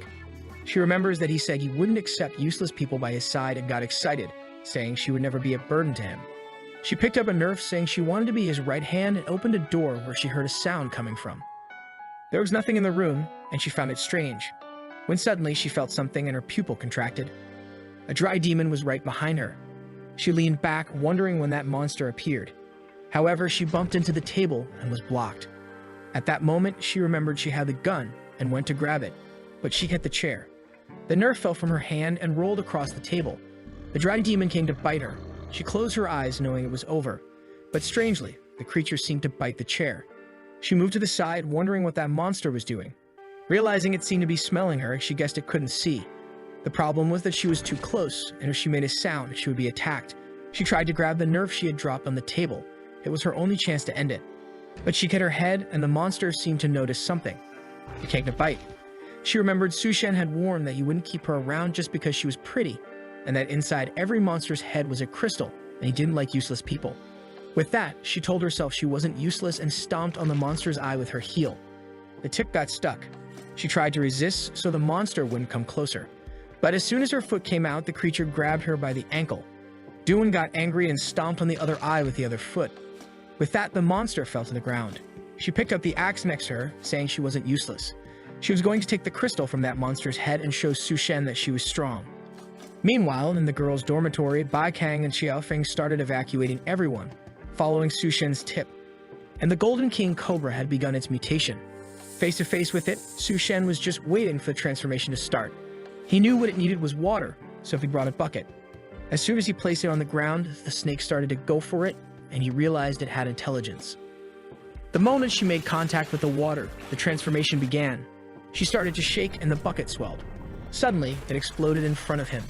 The creature had grown huge and was now face to face with him. Su Shen realized she had become much stronger just with that bit of water. It would have been extremely dangerous if he had let the floods come. He drew his blade and warned that if she submitted, he would consider making her a pet. But suddenly, she flew toward the window. Su Shen realized that the creature was more intelligent than he had imagined and jumped outside where the creature seemed to want to escape. Seeing this situation, he knew he had no choice. So he jumped with the sword in hand and tried to stab her head, but the blade broke. Her scales were much more resistant than he thought, and the snake came to bite him. But he calmly jumped towards her, saying that if a blade didn't work, he used his fists. With that, he punched her head into the ground. She took advantage of his distraction to try to wrap her body around him. Immobilized, he said she was quite treacherous and prepared to finish him off, making Su Shen realize that everything so far had been part of her plan. She then came to end him. Elsewhere, a guy from the army tells the captain that she can't forget about Su Shen because she keeps looking in the direction he went. She tells him to shut up. However, he warns that if the guy went alone, he would die. But Bai Kang says it's impossible. She is sure that Su Shen is much stronger than he appears. It's almost as if he were an untamed monster in this apocalypse. A hand comes and stops the snake's strike. Su Shen asks if she really thought she would defeat him with that. He says he knows very well the regenerative capabilities of snakes, but what he's going to do is different. Then he pulls her by the head, throws her aside, and splits her body in two. With that, he finds the crystal he was looking for. From inside it, he extracted the crystal and mentioned he was curious about what ability he would gain. The rising tide started to flood the city. People had nowhere to escape, and only the extremely tall buildings remained above water. However, Su Chen, who had just absorbed the water snake's core, was calmly diving. Scales appeared on his body underwater, and he also felt stronger there. Strangely enough, even without using his mouth or nose to breathe, he wasn't suffocating. It was as if his skin was capturing oxygen, and he realized it was a very useful ability. He knew it wasn't exactly the water manipulation he expected, but it would be highly beneficial. Since the water had come from the hotel area, he couldn't go against it and return there right now. Seeing the ashes on the horizon, he knew the volcanoes had reached their peak eruption. Once the sky cleared, the Earth would enter a glacial period. At this rate, no one would survive without evolved abilities. But he also vividly remembered the numerous factions that emerged when the floods began. The Northern Territory was dominated by the snake he killed, and also by the Corpse Woman. The southern part was dominated by the Cannibal Clan, and the eastern part by the Rat King and his army. The western part had been dominated by Gao Kang and the people of the Green Hotel. In his previous life, he almost died at the hands of each of these groups. But in this life, he had already dealt with Gao Kang and the Snake King. The goal now was to gather more cores to take down the remaining enemies. The problem was that the Devara clan had a very large population, and the Corpse Queen hid so well that it was practically impossible to find her now. He remembered that the rat plague started at the university, so their king must be there. Seeing that he was surrounded by zombies in the water, he realized he had relaxed too much. On top of a nearby antenna, two guys were trying to climb up, wondering how the waves had arrived so quickly. Then the bald guy looked back and warned that someone was swimming toward them. His friend said it was impossible, but then he noticed. Indeed, there was a guy who wasn't drowning or being swept away. However, knowing how unstable that post they were on was, the guys decided that if this guy came closer, they would kick him back into the water. But the bald guy warned to be careful because a lot of things were following him. That's when they saw the legion of zombies following Su Chen. They realized he was coming their way, so they shouted that they were from the Evolution Federation and told him not to approach. Hearing this made our protagonist interested. Immediately, he jumped out of the water toward them and kicked the bald guy, sending him into the water. The poor guy was falling, but his friend managed to grab his arm. He told the fat guy to grab the pillar, but he said he couldn't reach it. His friend assured him not to worry, he wouldn't let him fall. However, this bald guy was the most gentlemanly villain and said it was okay, better to let go or both would die. Meanwhile, Su Chen was up there telling them to spill everything they knew about the Evolution Federation. The guy told him to go to hell and said he'd never talk about it. Seeing the zombies, Su Chen said that if that was the case, they couldn't blame him. Instantly, one of them grabbed the fat guy's foot, pulling him down. Su-chen said he gave them a chance, so it wasn't his fault. However, the friend jumped in, saying he would save him. Down there, the zombies started attacking, and the guy was sure he would die. Then Su-chen passed by and killed the first one. He sent a flurry of cuts through the water, wiping out the zombies. The two wondered if the kid was really human.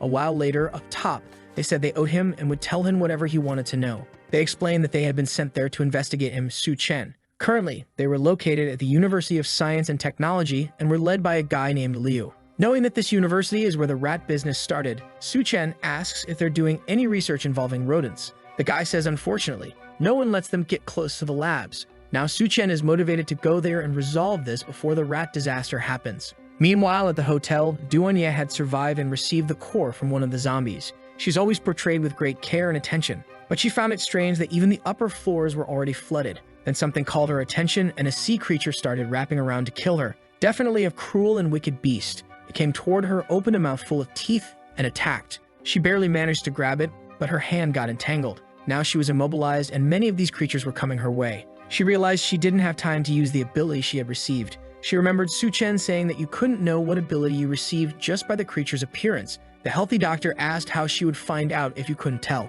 Su-chen explained that the only option was to focus on the changes she felt in her body and try to control that power. She smiled, saying she could understand. Looking at the creatures, she seemed to see a small brain in each one. With a red eye, she screamed for them to stop. The monsters seemed scared and moved away from her. She was frustrated because she was all sticky, but she grabbed an axe and said she would now cut them like tofu. She swung the axe at the membrane, tearing everyone apart. While she talked about needing a bath, someone appeared behind her and asked if they could join.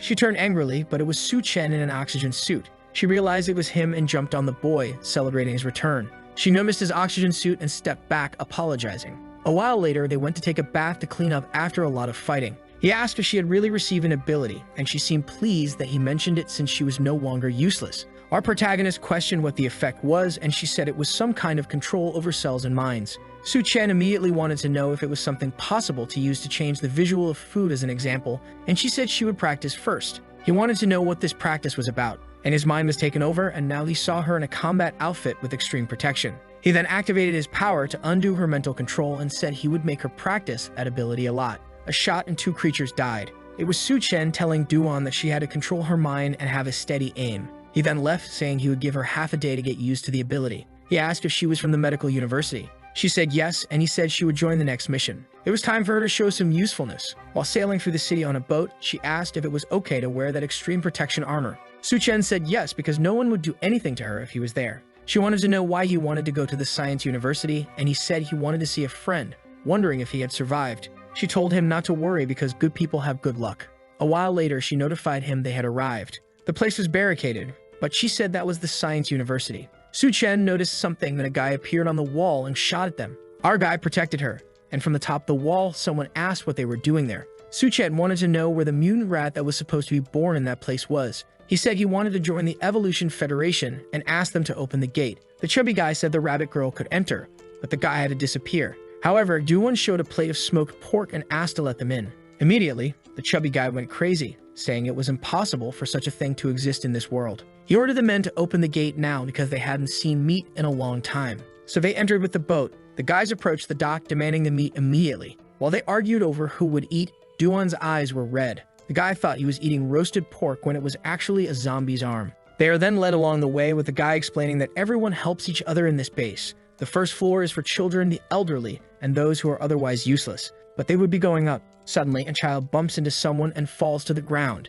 The guy scolds her, asking if she doesn't know how to walk. The child apologizes and Duan picks her up, saying she looks starving. The girl says she hasn't eaten for many days and Duan offers her a piece of bread. Even though she's hungry, the child asks if her bunny sister will go hungry if she takes it. Duan is confused about this bunny sister business and Su-chen says that she won't go hungry. The child tells him to stop lying because everyone is hungry these days. Su-chen gets angry. He can accept doubts about his character, but not his strength. Immediately, he pulls out a feast in front of everyone and tells her to eat. The people are confused and Duan puts the bread in the girl's mouth. But then a group approaches, asking who is cooking there. It's one of the groups that control the place, kicking everyone around and saying that food must be exchanged for contribution points. Seeing the child eating, they say she's breaking the rules. The girl cries to Duan, who tells her not to worry. She looks at Su-chen, who seems to signal her. Something catches the guy's attention. Duan extended her arm and produced a lot of food, saying she prepared it for them. Clearly using her power, she told them not to leave a single piece, Seeing all the meat, the guys dive in, saying it smells amazing. They start eating,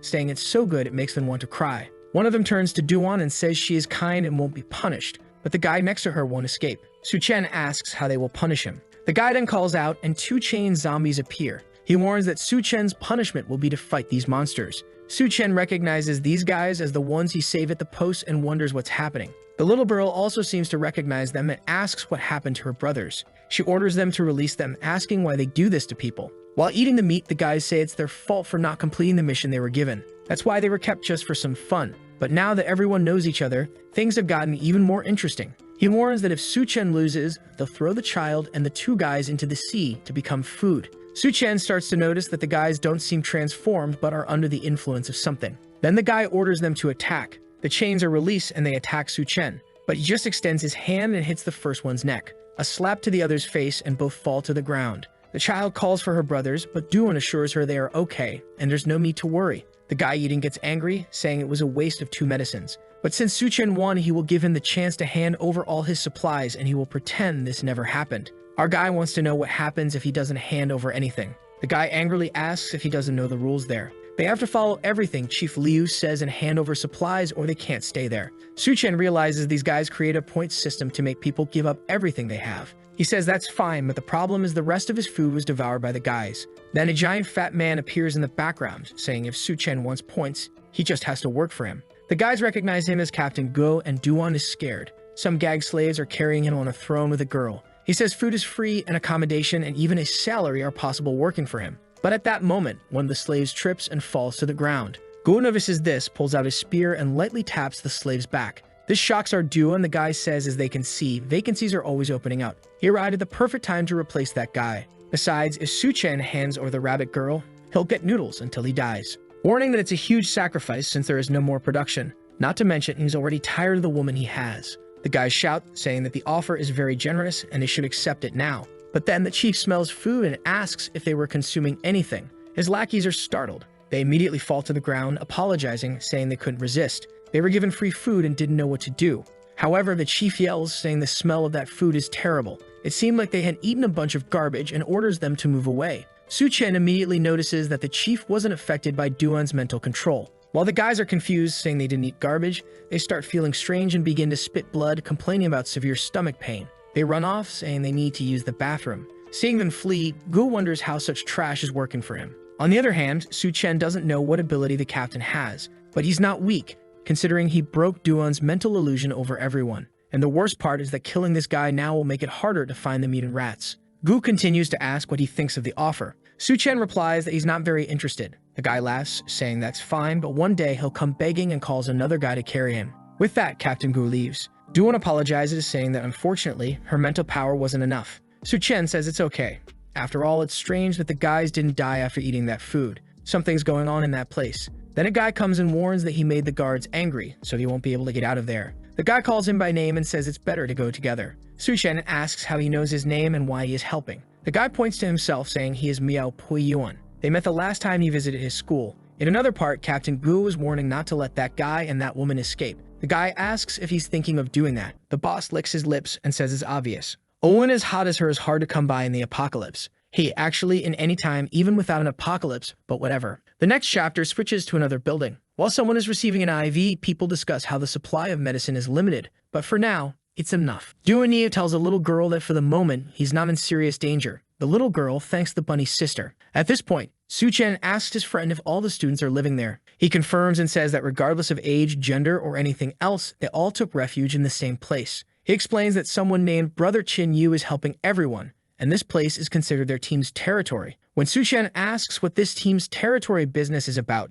someone appears behind him, saying their team is strong. Even if they clashed with the Ha tribe, they would win. A man then steps forward with a no-smoking badge on his chest and a mask on his face. He asks if Su-chen is interested in joining their team. Suddenly, Miao Pio Yuan says to take a closer look at the friend he brought. That's when Taiyan Yu takes off his mask and recognizes Su-chen. He hugs him, saying he can't believe Su-chen is really alive. Su-chen simply replies that it's been a long time since they've seen each other. The friend talks about how they should reunite as brothers and have a drink when something catches his attention nearby. Naturally, he wants to know why Su-chen is hanging out with the university goddess Duanya. She simply says those titles she had are in the past and don't matter anymore. However, the guy keeps yelling, wanting to know why the ice goddess is there and why she's dressed as a bunny. Chen Yu had never seen her in person before, but now he believes the rumors that she's the most beautiful woman. Suddenly, she clings to Su Chen and says she needs to change her clothes to avoid this kind of embarrassment in front of the juniors. The two guys are seething with jealousy, wondering why the goddess is clinging to this bastard. Chen Yu then shows her a path and says she can pick any clothes there to change. Su Chen is impressed that they even have private rooms.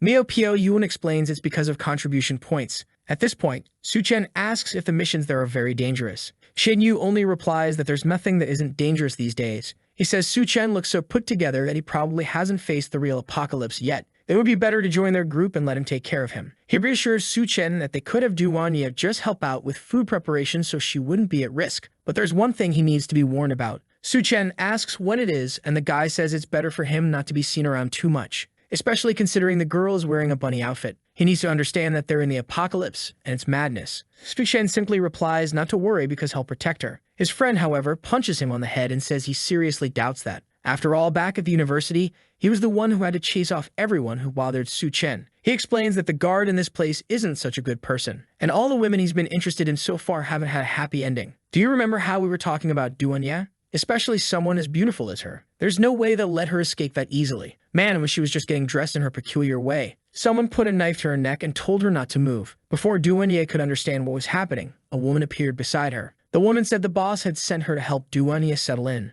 She warned that someone like her couldn't stay in that part of the base. Duanya replied there was plenty of space and she didn't need help from anyone. But the woman placed her hand on Duanya's abdomen and said the boss had called for her personally, so she had to go. Suddenly, Duanya activated her psychic power. The woman froze, confused, and let her go for a second. Duanya looked back, thinking that using mind control to force someone to move was extremely difficult and could only be done briefly. But that was enough for Su Chen to handle the rest. Out of nowhere, the woman cut her own hand to snap herself out of it. Duanya turned back, startled, as the woman lunged and slammed her against the wall. Grabbing her neck, the woman warned her not to try those little tricks again. Suddenly, the door outside started making a lot of noise. People found it strange to hear so much commotion for just a wardrobe change. While the woman covered Duanya's mouth, someone announced they were coming in. The door opened to reveal the king of hands and pockets himself. The Mohawk woman told Su Chen to get lost or he'd be meeting his death. Crazy out of her mind, she rushed towards Su Chen. As she got closer, Tin Yu stepped in front and warned him to be careful. But she suddenly stopped, seeing Su Chen's face up close. It was the same guy from that time at the Science University. The infamous Su Chen who cut down everyone. To her, he was the real demon. Even though she killed countless people in the apocalypse, her instincts warned her that if she moved, she would die. Frozen in place, she desperately thought of a way out. Suddenly, she dove and threw herself at Su Chen's feet. Out of nowhere, she went into seduction mode, calling him master and begging for a suitable punishment. Tin Yu was utterly confused, but Su Chen simply told her to quit the games and reveal who the real boss was in that place. The Mohawk woman asked if she wasn't being sincere enough. She put on an invisibility suit and asked what he thought of that. His friends were alarmed, wondering why she was wearing that skin-color outfit. She kept staring at Su Chen. Then, out of nowhere, a smoke bomb went off in the room. Realizing she couldn't trick him, she tried to flee, but a hand grabbed her by the head. Su Chen lifted her up and said it was ridiculous to think she could escape so easily. She told him to wait and claimed she couldn't be killed. She warned him that the girl he saved and her brothers had all been taken to the arena. But Su Chen said he didn't care and threw her into the sea. It's unclear whether he threw her dead or alive. Chen Yu had no idea what she was talking about. Mio Pio Yuan explained that those were people Su Chen had saved when he arrived at the base.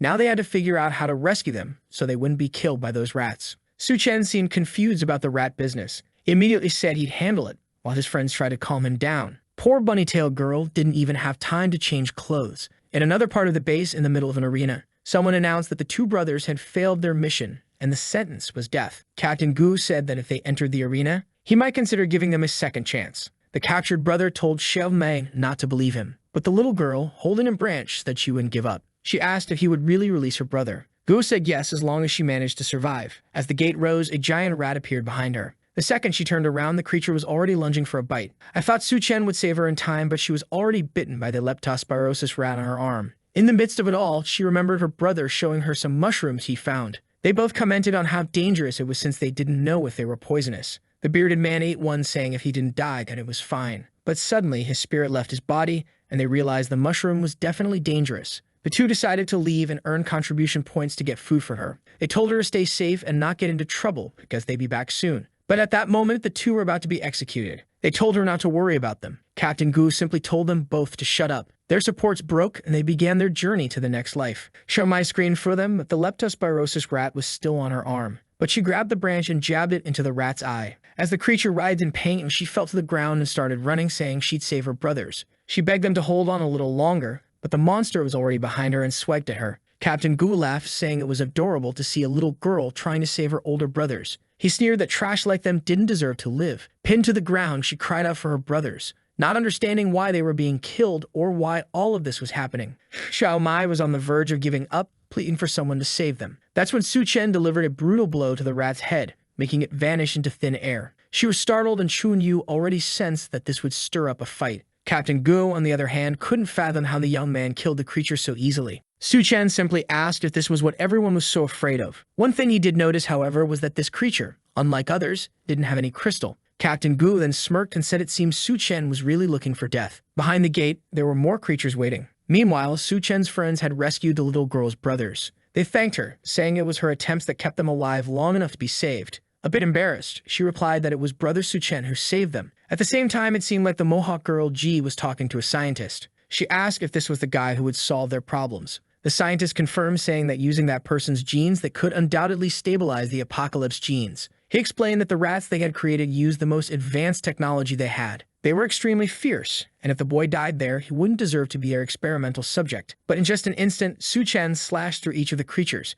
The bearded man and the brother couldn't believe how easily he killed them. Captain Gu began to realize the boy was far more complex than he had anticipated. Su Chen, however, remained puzzled about why these creatures didn't have any crystals. Suddenly, a cough came from the loudspeaker. Someone called for the attention of the entire base. It was the scientist who announced that the man in the middle of the arena was the perfect material they needed for their experiments. He ordered Captain Gu and Qian Yu to capture him. The big man smirked and said that now the boss had spoken, the boy's end had come. Finally, the scientist added that it didn't matter whether Su Chen was captured dead or alive. Miao Piao Yuan told Duan Ya that it would be best for them to escape because everyone was about to die. But she replied that she wouldn't leave as long as Su Chen was still there. Captain Gu then mentioned that he was certain Qian Yu was friends with Su Chen, but he reminded Qian Yu that they were only surviving the apocalypse because of the boss, so he advised him to choose the right side. Su Chen looked at Qian Yu and asked what the big guy was talking about. Qian Yu explained that the scientist speaking was Liu Hyun. Since the beginning of the apocalypse, he had created a drug that made people stronger. That's how he managed to take control of the entire university. The problem was that the drug essentially traded health and lifespan for strength. As soon as they stopped taking it, they became weaker than regular people.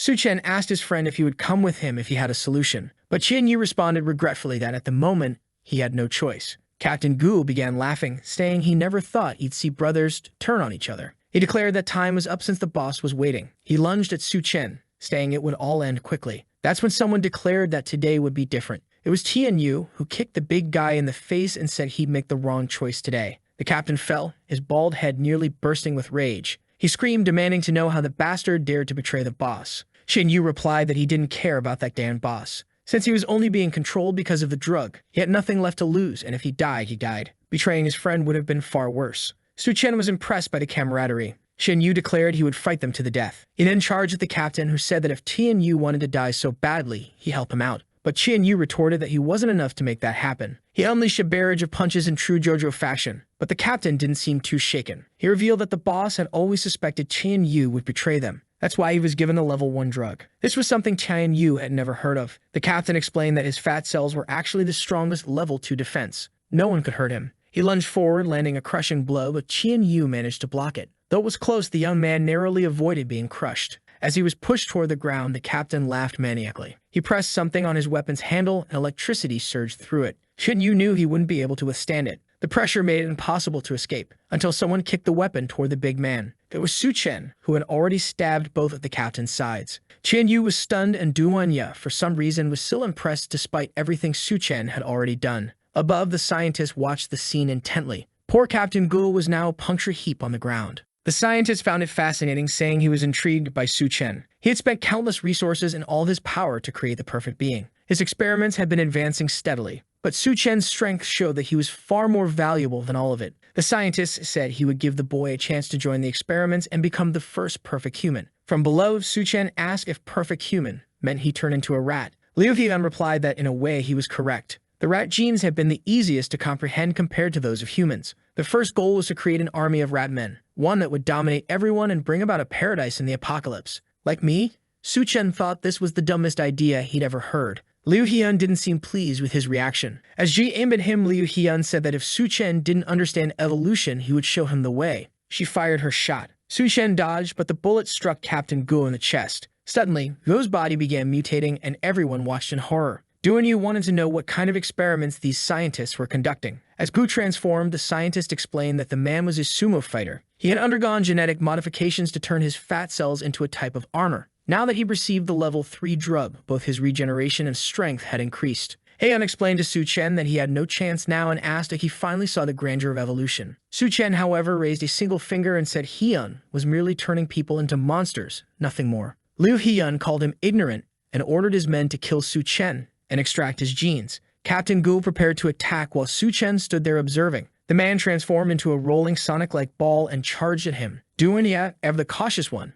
yelled for Su Chen to be careful. But Su Chen didn't even flinch, simply telling Gu to come at him. He caught the beast mid-roll, grabbed onto something, and ripped a piece out of him. It appeared to be a battery inside one of his weapons. Su Chen shoved it into Gu's mouth and told him to taste that. He clamped the man's jaws shut, causing the battery to explode and obliterate his head. Su Chen was looking cool as ever. Shin Yu couldn't believe the monster had been taken down so easily. Liu Hyun hadn't anticipated that the batteries he provided would cause such destruction. Yet seeing the transformation unfold was exactly what he'd expected. Gu's regenerative abilities were so advanced that though deformed, he was still alive. Hyun gloated that against the power of evolution, anything Su Chen did was useless. At that moment, Su Chen decided to get serious and said he was tired of the nonsense. He punched directly into Gu's mouth and all sorts of things started coming out or going in. It was hard to tell. Su Chen thought to himself that he wanted to kill this thing in the easiest way possible, while revealing only a fraction of his power. Nearby, Miao Pu Yuan watched the fight unfold, trying to see the good in it. Duanya commented that the storm made it hard to see anything. From above, Hyun had no idea what Su Chen was doing.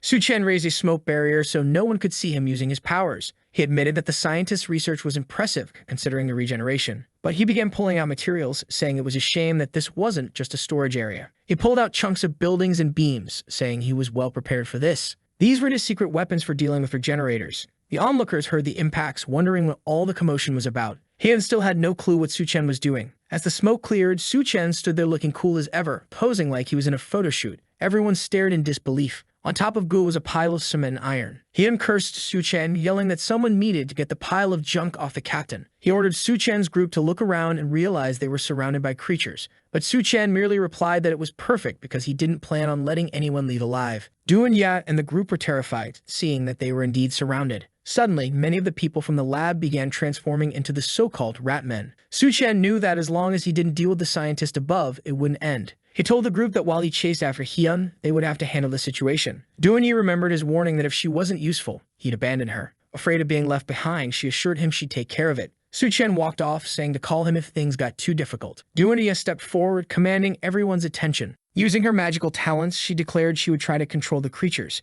She knew she couldn't control them all at once, but her focus was to make it easier for everyone else to kill them. She ordered the group to attack. From inside the base, the doctor sneered that this band of traitors would become rat food. Another man informed the scientist that Su Chen had begun advancing. The security forces were already being killed. Liu Hyun couldn't believe Su Chen was actually trying to invade his lab. He ordered them to immediately inject the apocalypse gene into himself. Now that's a guy who trusts his research. At least I respect that. The staff warned him that the apocalypse gene was still highly unstable and risky, but Hyun demanded they obey. He wanted to personally end Su Chen. Meanwhile, Su Chen moved through the corridors. Surrounded by human-monster hybrids, he noticed something to the side. It was a girl wrapped in extremely thick bandages. The girl wrapped in thick bandages covering most of her body was called Yun Yun. This was the same girl Su Chen had met at the bar at the start of everything. He prepared a punch and broke her out of the cylinder. And here comes another very healthy girl. Barely awake, Yun Yun immediately clung to Su Chen, calling him her legendary savior. He confirmed he was indeed Su Chen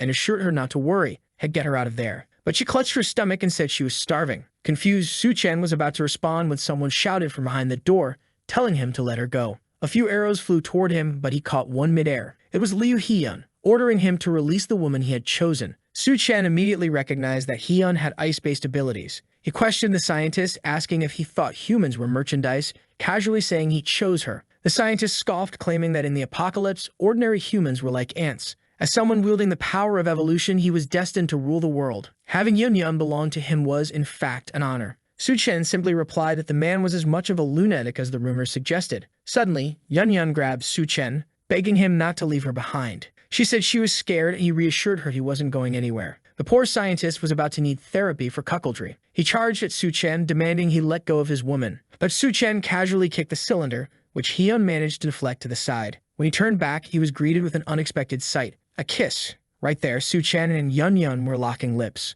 Hyun lost his mind, fuming with rage. Yun clung to Su Chen, telling him not to leave like last time, while Hyun screamed, demanding to know why she betrayed him. Frustrated, Hyun declared that if she was going to treat him like this, they could all go to hell together. His clothing exploded, revealing his transformation. A claw emerged in place of his hand as he turned into a jackal-like beast. He declared that Su Chen was about to witness the power of a true god. But Su Chen, still holding Yun, told him to go ahead. He placed Yun on the ground and handed her a chocolate bar. Before Su Chen could say another word, Hyun attacked, thinking he caught him distracted. But Su Chen merely slapped him and Hyun disintegrated into nothingness. Even Su Chen was surprised at how easy that was. Yun then asked if the people below were Su Chen's allies. He confirmed they were. She stood up, vowing to help him since he had saved her. Breaking the window, she announced she'd assist his group but warned him that Hyun wasn't as easy to kill as he seemed. She leaped out of the building, her bandages fluttering dramatically. As she fell, her body began to grow until she landed on the ground as a giant. Doon-ya and the others wondered if they were seeing things.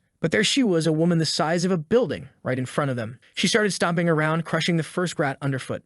Lifting her foot, she asked if these were the results of Hyun's experiments. More rats swarmed out of the base, biting the group. It became clear that Yun had a deep fear of rats. Tears streaming, she tried to stomp them all. From above, Su Chen observed the chaos. As he suspected, Yun's powers were formidable. But the blood on the ground began to transform into new rats. They scurried towards Su Chen, climbing all over him. It was clear that Hyun wasn't as easy to kill as it had seemed. The rats completely enveloped him, and then suddenly, a hand emerged from Su Chen's head. It seemed Hyun had taken control of his body. Looking at his own hand, Hyun marveled that he had found an immortal body. Below, the rats all stopped moving at once. They turned to face the building where Hyun now resided. Chen-Yu wondered aloud if this was the infamous rat king he heard about. The entire army turned and knelt before him. Meanwhile, Yun picked up a chair and started smashing everything in sight. She demanded to know where Su Chen was. Hyun coldly replied that Su Chen was already dead. He added that Yun's betrayal meant she would die too. The rats swarmed Yun, biting her arms. Doon-ya and the others tried to fight back, but the army was too vast. Yun collapsed, being overwhelmed and devoured. Hyun celebrated, claiming his army was perfect. But then Su Chen's hand burst through Hyun's chest. He commented that it had taken some time to find the crystal. Hyun, bewildered, asked how Su Chen was still alive after being completely devoured. Su Chen simply tore him in half and stepped out from his remains. As Hyun gasped, saying it was impossible, Su Chen held the crystal in his hand, declaring that the core now belonged to him. But more and more rats emerged from the sewers, swarming and attacking everyone. Chen-Yu warned that at this rate, none of them would make it out alive. The bearded man tried to block an entrance, but a rat grabbed his leg. Before he could react, he was slammed to the ground and dragged into the sewer. Chen-Yu shouted for his brother, but the man told him to forget about him and focus on surviving. He was dragged into the darkness, the rats sealing the entrance behind him. The former ally of Captain Guo realized it was impossible to save him. Chen-Yu noted that there were far too many creatures for them to handle. Mio Pyu-Yuan's body was also reaching its limit. The effects of the drug he'd taken were wearing off, leaving him too weak to attack. Meanwhile, Yun's stomach was growling. She needed food to maintain her giant form. While Doon-ya was already exhausted from using her powers repeatedly, seeing the creature above, Chen-Yu realized there was no way they could survive. Then he heard something approaching. It was the figure at the top descending and transforming before them. It was the Rat King fully evolved. Likely it was Su Chen himself. But the group had no idea and was terrified. Slowly, the transformed figure approached them. Even the remaining rats cowered in fear, trembling before him. Doon-ya, still disoriented, wondered if Su Chen had truly failed. The figure approached her and reassured her not to worry. It was him. She recognized his voice as he glanced at his own hand. The consciousness of the Rat King's crystal was trying to consume his own. But if there was one thing Su Chen trusted, it was his mental strength. He wasn't going to lose to this. As he began reverting to his original form, Chen-Yu called out to him. Su Chen stepped aside, thanking them all for their hard work. The moment the rats realized he was back to himself, it lunged toward him. Chen-Yu yelled for him to be careful. But Su Chen simply turned and commanded them to leave. Using the power of the Rat King, all the creatures obeyed.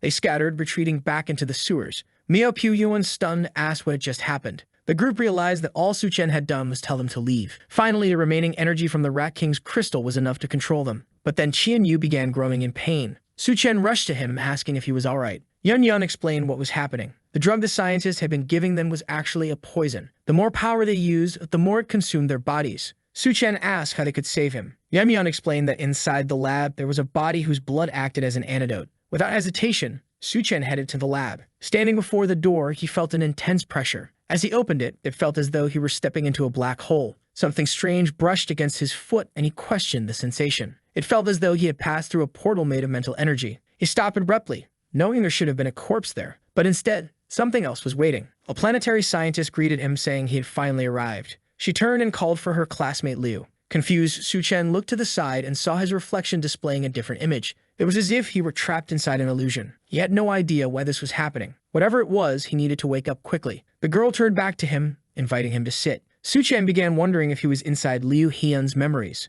Suddenly, she opened her coat, and he asked what she was doing. She explained that the lab was very stuffy, and she needed some air. He asked how the progress was going. She responded by asking if he knew anything about Saculina, a parasitic organism typically found in crabs. She explained that it was one of the most fascinating parasites because rather than killing its host, it lived symbiotically with it and even protected it. She massaged his shoulders, marveling at the concept. Placing a hand on his abdomen, she remarked that she never imagined her classmate Liu was so smart and had such a good physique. He smirked, asking if she really thought so. But as the scene shifted, it became clear she wasn't in the lab for experiments. She admitted she was more interested in theoretical lessons. The anatomical research began, but she suddenly commented on the strange state of the moon. The sun had become unexpectedly hot. They closed the curtains, and some time later, they were on the floor, wondering when it would all end. Supplies were running low, and she lamented that at this rate, they wouldn't last long. Time passed, and Liu Hyun had transformed, furious with her for stealing his supplies. She apologized, saying she had been so hungry she couldn't resist. But he picked up a knife, claiming that the nutrients probably hadn't been digested yet. What followed was chaos in the lab. After extracting what little food remained, he fed her to the rats. As he continued experimenting, he noticed they were becoming more aggressive. Interestingly, a substance derived from her blood neutralized the rats' rage. But the most shocking part was that she was still alive, continuously mutating. She was the perfect subject for his research. After some time, he believed he had found what he named the apocalypse gene. The girl, now reduced to little more than hair and a spine, was still alive. He smiled, claiming they were only getting started. Since she wouldn't die no matter what, she smirked back, asking if he had found the core he had been searching for. With the core in hand, she urged him to consume it without hesitation. But he destroyed it, declaring it to be nothing more than rotten flesh. The scientist questioned how he realized it wasn't the real core. Su Chen responded that if it had been the true core, she would already be dead. Back in the present, she remarked how impressive it was that he had broken through her illusion. Calm anger, she exclaimed that she had finally gotten so close. Su Chen placed his hand on her head, saying he was going to find the core in her brain. She screamed, begging him to stop, saying she was just a poor woman hurt by others. She offered to give him her power if that's what he wanted. But Su Chen replied that he knew consuming her flesh would cause his consciousness to be stolen. He pressed his hand down despite her pleas, and an explosion occurred. Her body began to disintegrate, leaving behind a crystal that Su Chen was sure was the real core this time. However, he wondered how he would obtain her blood now that she had dissolved. Given the amount of research they had conducted, he was certain there had to be some stored elsewhere in the lab. As she faded away, she still smiled. The virus had created connections within its host, taking control of the body and all behavior. In the end, it turned the person into a complete slave. The scene shifted back to the city. The floodwaters were finally receding. People were urged to keep moving and not stop. Duanya had changed her clothes, though danger was still ever present. Yun, still wrapped in her bandages, asked Duanya what Su Chen planned to do with all the scientists. Duanya explained that the base was overrun with rat men and no longer livable. Since medical students were crucial in the apocalypse, Su Chen planned to move them to a safe zone. When Yun said she wanted to meet Su Chen, Duanya grabbed her arm, refusing to allow it, warning that as long as she was with them, she better obey. A flashback revealed a brief memory of Duanya with Su Chen. There wasn't much need for explanation, just him pinching her cheek and giving her a kiss. Duanya described it as a stormy night, a euphemism, no doubt. Angrily, she wondered if all this aggression came from the excessive crystals Su Chen had consumed. Su Chen understood that bacteria, plants, and other life forms had undergone mutations due to the flood. This was why medical professionals were among the most valuable resources at the moment. It was time for him to establish a safe zone to secure future strength. Additionally, they could begin producing a recovery serum thanks to Yun's research. He had, of course, stored all the lab materials in his subspace. The Rat King's crystal not only boosted his berserker strength, but also his physical power. It had even granted him ice abilities. Though he could only produce small crystals for now, he was confident this would evolve over time. Chen Yu suddenly asked about a strange noise nearby. One of Su Chen's new abilities, mental perception, allowed him to detect heat signatures within 30 meters, just as monsters located humans. Miao Piu Yuan pointed upward, telling everyone to look. A woman was suspended by her arms in the middle of the street. Everyone wondered who could have done such a thing. One of the girls recognized her as Hu, a former roommate. She begged for someone to save her. A man stepped forward, saying he'd get her down. But Su Chen warned him not to meddle in others' affairs. The girl protested, asking why he was so cold as to let her die. She questioned whether he was even human. She declared that none of them were real men, and she would stay and save Hai Hai herself. The two moved closer, ordering the ropes to be cut. Another man approached to untie the ropes, reassuring her they'd get her down. But suddenly, a spear struck one man through the chest and another through the back. They were shocked as figures leaped from nearby buildings. It became clear they had walked into a trap. Transformed men surrounded them. One of the men licking the girl's face remarked that such a beautiful face would help lure more people. He grabbed her thigh, saying he'd have some fun before stringing her up. His friend protested, but a blade had already struck him. The monster said that prey must accept their fate of being consumed. As the girl screamed, the man declared the hunt a success. From a distance, Su Chen's group heard her cries. They asked if it was the girl they'd seen earlier. Su Chen confirmed it, warning that no one was safe here. At that moment, they were surrounded by devourers. The group looked around, trying to locate them. But Su Chen said it was the perfect opportunity to test his latest ability. With his corpse control ability, he summoned the bodies of the unconscious dead.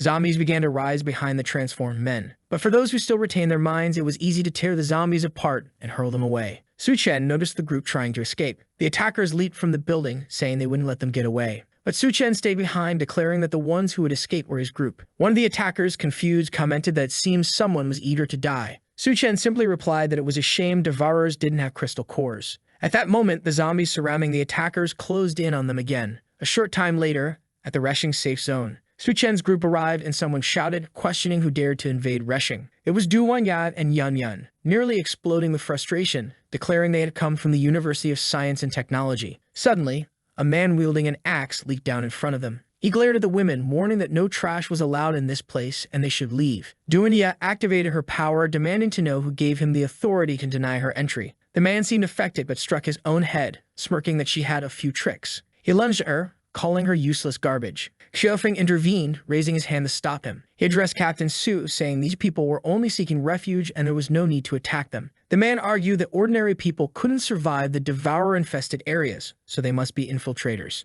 At that moment, Su Chen stepped forward, stating that if that was their attitude, he would have to take these numerous doctors to another safe zone. Hearing about a group of doctors, the axe-wielding man's demeanor shifted to excitement, as doctors were a rare and critical resource for survival. Xiaofeng recognized Su Chen and turned to the captain, assuring him that he knew these people and they were not allied with the devourers. In the background, others urged the captain to accept the group since they had so many doctors. Reluctantly, the captain agreed, but he warned Xiaofeng that if these doctors failed to help anyone, Xiaofeng would bear the consequences. Inside the base, as they walked through the base, Xiaofeng apologized to Su Chen, explaining that the captain had been irritable lately. He added that the doctors had arrived just in time as they had some strange patients urgently needing treatment. They removed a cloth covering a girl's body, revealing her covered in strange mushrooms. Yun Yun, confused, asked what was happening. Xiaofeng explained that no matter how many times they cut the mushrooms, they grew back, leaving the girl weaker and weaker. Su Chen explained that after the floods, plants had also begun mutating. This was likely a fungal mutation that had adapted to humans.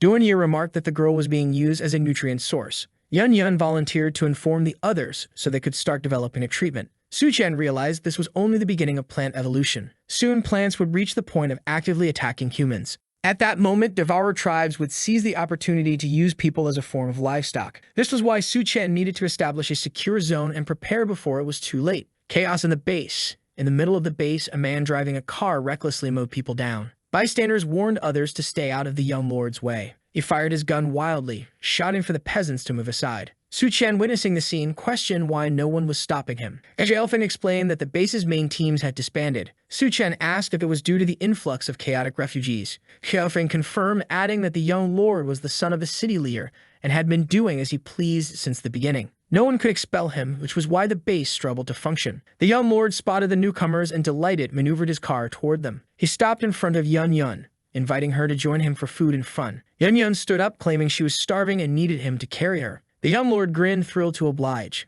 Xiaofeng warned Zhang he not to touch her, but the young lord spread his arms, saying he was ready for her. Yun Yun smiled mischievously, telling him to prepare himself. She jumped, stepped on the car's wheel, and launched herself into the air. The young lord, hearts practically popping out of his eyes, eagerly anticipated his fun. But then Yun Yun activated her ability, growing massive in size. He barely managed to dive aside as her enormous form crashed down, completely crushing the car. Yun Yun landed awkwardly, sprawled on the ground, but the car was utterly destroyed. Captain Su looked on, bewildered, as Bai Kang arrived, demanding to know what all the commotion was about. The young lord, though he escaped, had his legs completely crushed. Yun Yun stepped on the remnants of his legs, mockingly saying he had his chance to enjoy himself but couldn't handle her. His friends approached, ordering her to be dealt with for injuring him. Duanya stepped in, asserting they wouldn't succeed. She activated her mental control, and the men muttered that the young lord was delusional. They claimed he had fallen from the car and broken his legs on his own. Zhang He, furious, accused everyone of conspiring against him and called out for his father to handle the situation. Captain Su, amused, remarked that it would be interesting to see how this unfolded.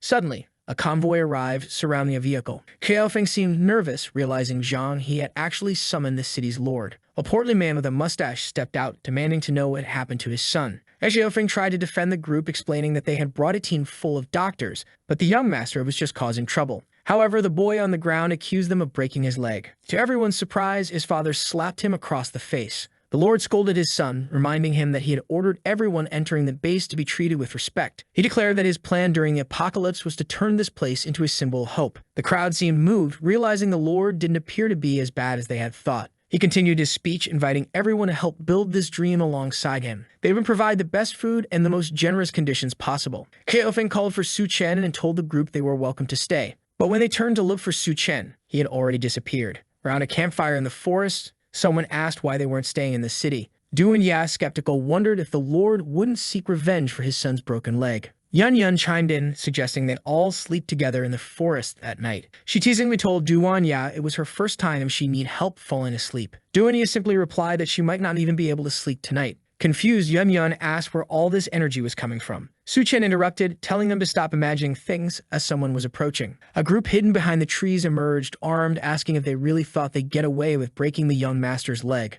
Su Chen explained that he had handled it that way because he didn't want to destroy the entire city. Two men stepped forward, laughing at the absurdity of his claim. One of them stopped laughing when he was instantly vaporized by a single punch. The bald man panicked and ordered his group to open fire. But in the blink of an eye, Su Chen darted through them, leaving cuts across their chests. Pointing his sword at the bald man, Su Chen warned him to speak quickly if he wanted to live. The man revealed a secret. The city lord had a deal with the nearby devourers. He handed over refugees from the base in exchange for food. Yun Yun, enraged, struck the bald man on the head, demanding how he could be complicit in such a thing. He explained it was all part of the lord's plan. At that moment, a devourer appeared, grabbing one of the men by the neck. It declared the next food delivery would be at the gates before dawn. As for now, the man was today's meal. With a horrifying bite, the devourer tore into the man's neck and spine. The bald man added that the city lord assigned people to guard the gates, but only to ensure they were the next to be eaten by the devourers. The guards were merely a facade. Begging for his life, the bald man pleaded with Su Chen to let him go. Su Chen, however, remarked there was still something he needed help with. Bait for the devourers.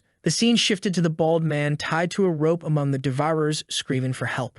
Devourers approached, questioning who had tied him there. One of them dismissed the question and suggested they simply eat him. When the bald man tried to reveal who had set him up, a devourer punched him in the stomach, declaring him the next meal. Suddenly, a giant figure loomed over them, chastising the devourer for breaking her new toy. It was Yun Yun who grabbed one of the devourers, announcing that he would be next. From the top of a nearby building, someone took aim at the devourers. Su Chen warned the group that these creatures had heads so tough even bullets wouldn't penetrate. Someone fired a sniper shot to test this claim. 3 bullets hit a devourer's head in rapid succession, causing it to explode. Another devourer struggled to break free from Yun Yun's grip, but Su Chen dispatched another from behind. As Su Chen turned, he punched yet another devourer, causing it to explode. In an abandoned mansion, after the night's hunt, the group settled in an old mansion. Su Chen prepared a bed, and Duanya questioned why he was so intent on securing that specific base. She suggested they could establish a safe zone elsewhere instead of getting involved in so many conflicts. Su Chen explained he couldn't afford to waste time. He needed someone like He Sheng to manage the base for him. Yun Yun appeared, asking why they had started without her. She had changed clothes, though ironically, her new outfit seemed even skimpier than her usual one. It was easy to imagine what would happen next. Meanwhile, back in the city lord Zhang learned that the bald man had been killed, assuming it was the devourer's doing. Meeting with the devourer leader, Zhang was informed that while one of their men had been injured, the devourers had lost 3 warriors. As compensation, the city would need to send twice as many people. If they didn't, the deal would be terminated. The portly lord initially wanted to refuse, but Zhang immediately agreed. At that moment, Su Chen appeared, mocking the lord for selling people's lives without even negotiating. Shocked, the group asked how Su Chen had gotten there. He replied he had simply followed the trail of the devourers. The devourers immediately suspected Su Chen of killing their men. Their leader expressed disbelief that he could have taken down 3 of them. Su Chen had made the mistake of entering the base, giving the city lord Zhang the opportunity to flee, thinking Su Chen would die there anyway. The scene then shifts back to Yi Sheng's base. The leader shouted to everyone that they had a traitor among them. The people asked who it was. He pointed at Su Chen's group, accusing them of being frauds. He claimed there were no real doctors among them and that they were just trying to steal resources from the refugees. But just as the crowd began shouting for the group to be killed, a blond man appeared. He said he knew Su Chen very well and was certain the people he brought were not a problem. Lord Zhang questioned Gao Yue, asking how he could be so sure that they weren't traitors. At that moment, someone appeared atop a building, saying they could prove it. The Lord looked up, shocked to see who it was, asking how he was still alive. Su Chen stood there, holding the body of one of the devourers. He demanded the Lord explain himself. The people were terrified, realizing that if the leader was there, it meant the entire Devourer clan had been killed. Su Chen then told the leader that if he didn't reveal the truth to everyone, he would die. The man started shouting to everyone, confessing that Lord Zhang had been making deals with the Devourers. He admitted that people from the city were sold in exchange for the supplies others consumed there. Zhang tried to defend himself, claiming it was all a lie and that Su Chen was the one working with the Devourers. But Gao Yue approached Zhang, punched him in the face, and called him a monster. Suddenly, Zhang's expression changed and he confessed it was true. He explained that in the apocalypse, supplies were already in the Devourers' hands. The remaining humans were merely waiting to fall into their traps. He justified his actions, saying that as long as a few worthless lives were sacrificed, good people could continue surviving. Out of nowhere, Su Chen punched Zhang in the face, calling him a coward for thinking that way. He then called out to General Gao, extending his hand, saying that together they could build a base that truly belonged to humanity. In his past life, after traveling to many places, Su Chen had finally found a base like that. It was like a paradise where there were no class divisions and no one went hungry. It was all thanks to its creator, Gao Yue. However, at this moment, Gao had yet to take control of the place or decide to build his own base. That was why things were still in such a state. All Su Chen had done was speed up the process. Bai Kang commented that building a base was an extremely difficult task. Someone nearby added that if they truly wanted to do things their own way, they couldn't live under someone else's roof. Zhang stood up and asked if they really thought they were a band of heroes, saviors with lofty dreams. He warned that outside the city, beasts dominated everything. This city was the only place that guaranteed basic food and at least a minimum level of safety. His son suggested letting them leave, confident they'd come crawling back after suffering enough. Some members of the group hesitated, saying they didn't want to leave because it was too dangerous outside. Zhang turned to those people, saying that anyone who wanted to follow Su Chen's group could leave as he was feeling generous. Sitting atop the Devourer leader's body, Su Chen remarked that food was never the issue. Watching the scene unfold, the others realized that if Su Chen could defeat a Devourer so easily, he was no ordinary man. One of them pointed at Su Chen, accusing him of lying and claiming he had no idea how much food it took to sustain an entire base. Su Chen calmly responded that he had enough supplies to feed 2,000 people for over a month. The leader of the base immediately recognized that this was the exact amount they currently had stored in their warehouse. So where would this boy get all that? In another part of the city, Yun Yun knelt at Su Chen's feet, mockingly asking since when Su Chen had become so generous. The poor guy had been crushed in such a cruel way. Duanyi remarked that Su Chen had actually stolen all the resources. She was aiming a sniper rifle at the people below, while Yun Yun complained that she was starving again. They both informed Su Chen that they were ready. The protagonist turned to General Gao and told him to make his decision. The general declared that this base had neither food nor security, and on top of that, they were being sold to the Devourers. In the end, the humans there were nothing more than livestock. He proclaimed he wouldn't stay there another day and would accept Su Chen's offer. Raising his arms, Gao Yue called on everyone who trusted him to step forward. The soldiers, loyal to General Gao, were the first to move, and soon a large portion of the group followed him. Lord Zhang watched in disbelief, wondering why he was being abandoned. He shouted that he was the lord of the city and everyone should remain loyal to him until the end. But the army was already standing behind Gao, ready to leave. Zhang lost his composure, screaming that no one was leaving without his permission. The soldiers all raised their weapons at him. Then Zhang's son, still seated in his chair, began firing, blaming Su Chen for his condition. Su Chen dodged a bullet that grazed his cheek and commented that the boy clearly wanted to die. He charged at Zhang's son, grabbing him by the neck. He turned to Lord Zhang and demanded he order everyone to lower their weapons, or his son would die right there. After a moment of hesitation, Zhang told everyone to stop aiming at Su Chen. Su Chen turned to Gao, instructing him to lead the people away, saying he would handle the rest. Hearing this, Zhang turned to Su Chen and said that once the refugees were gone, he should release his son and everyone would leave alive. However, on a rooftop, a sniper had taken aim. Su Chen relayed the sniper's location to Duanya. Her sharp aim took care of him in one shot. As soon as Zhang heard the gunshot, he realized his plan had failed. Su Chen grabbed Zhang's son and tossed him back, stating he would fulfill his part of the deal. But Su Chen asked one final question. What does human flesh taste like? Zhang, confused, pulled his son closer to check what had happened. That's when he realized Su Chen had placed a grenade in his son's mouth. With an explosion, both were blown apart, leaving only Zhang holding a severed arm. In the end, Zhang was also revealed to be a devourer. He vowed to kill Su Chen. The two women approached Su Chen, telling him they could leave now. Su Chen knew Zhang was a devourer from his previous life, but for now, to avoid harming the other survivors, he warned Zhang that next time he wouldn't be so lucky. In another part of the city, while observing a building, someone mentioned that this was the place Su Chen had said held supplies.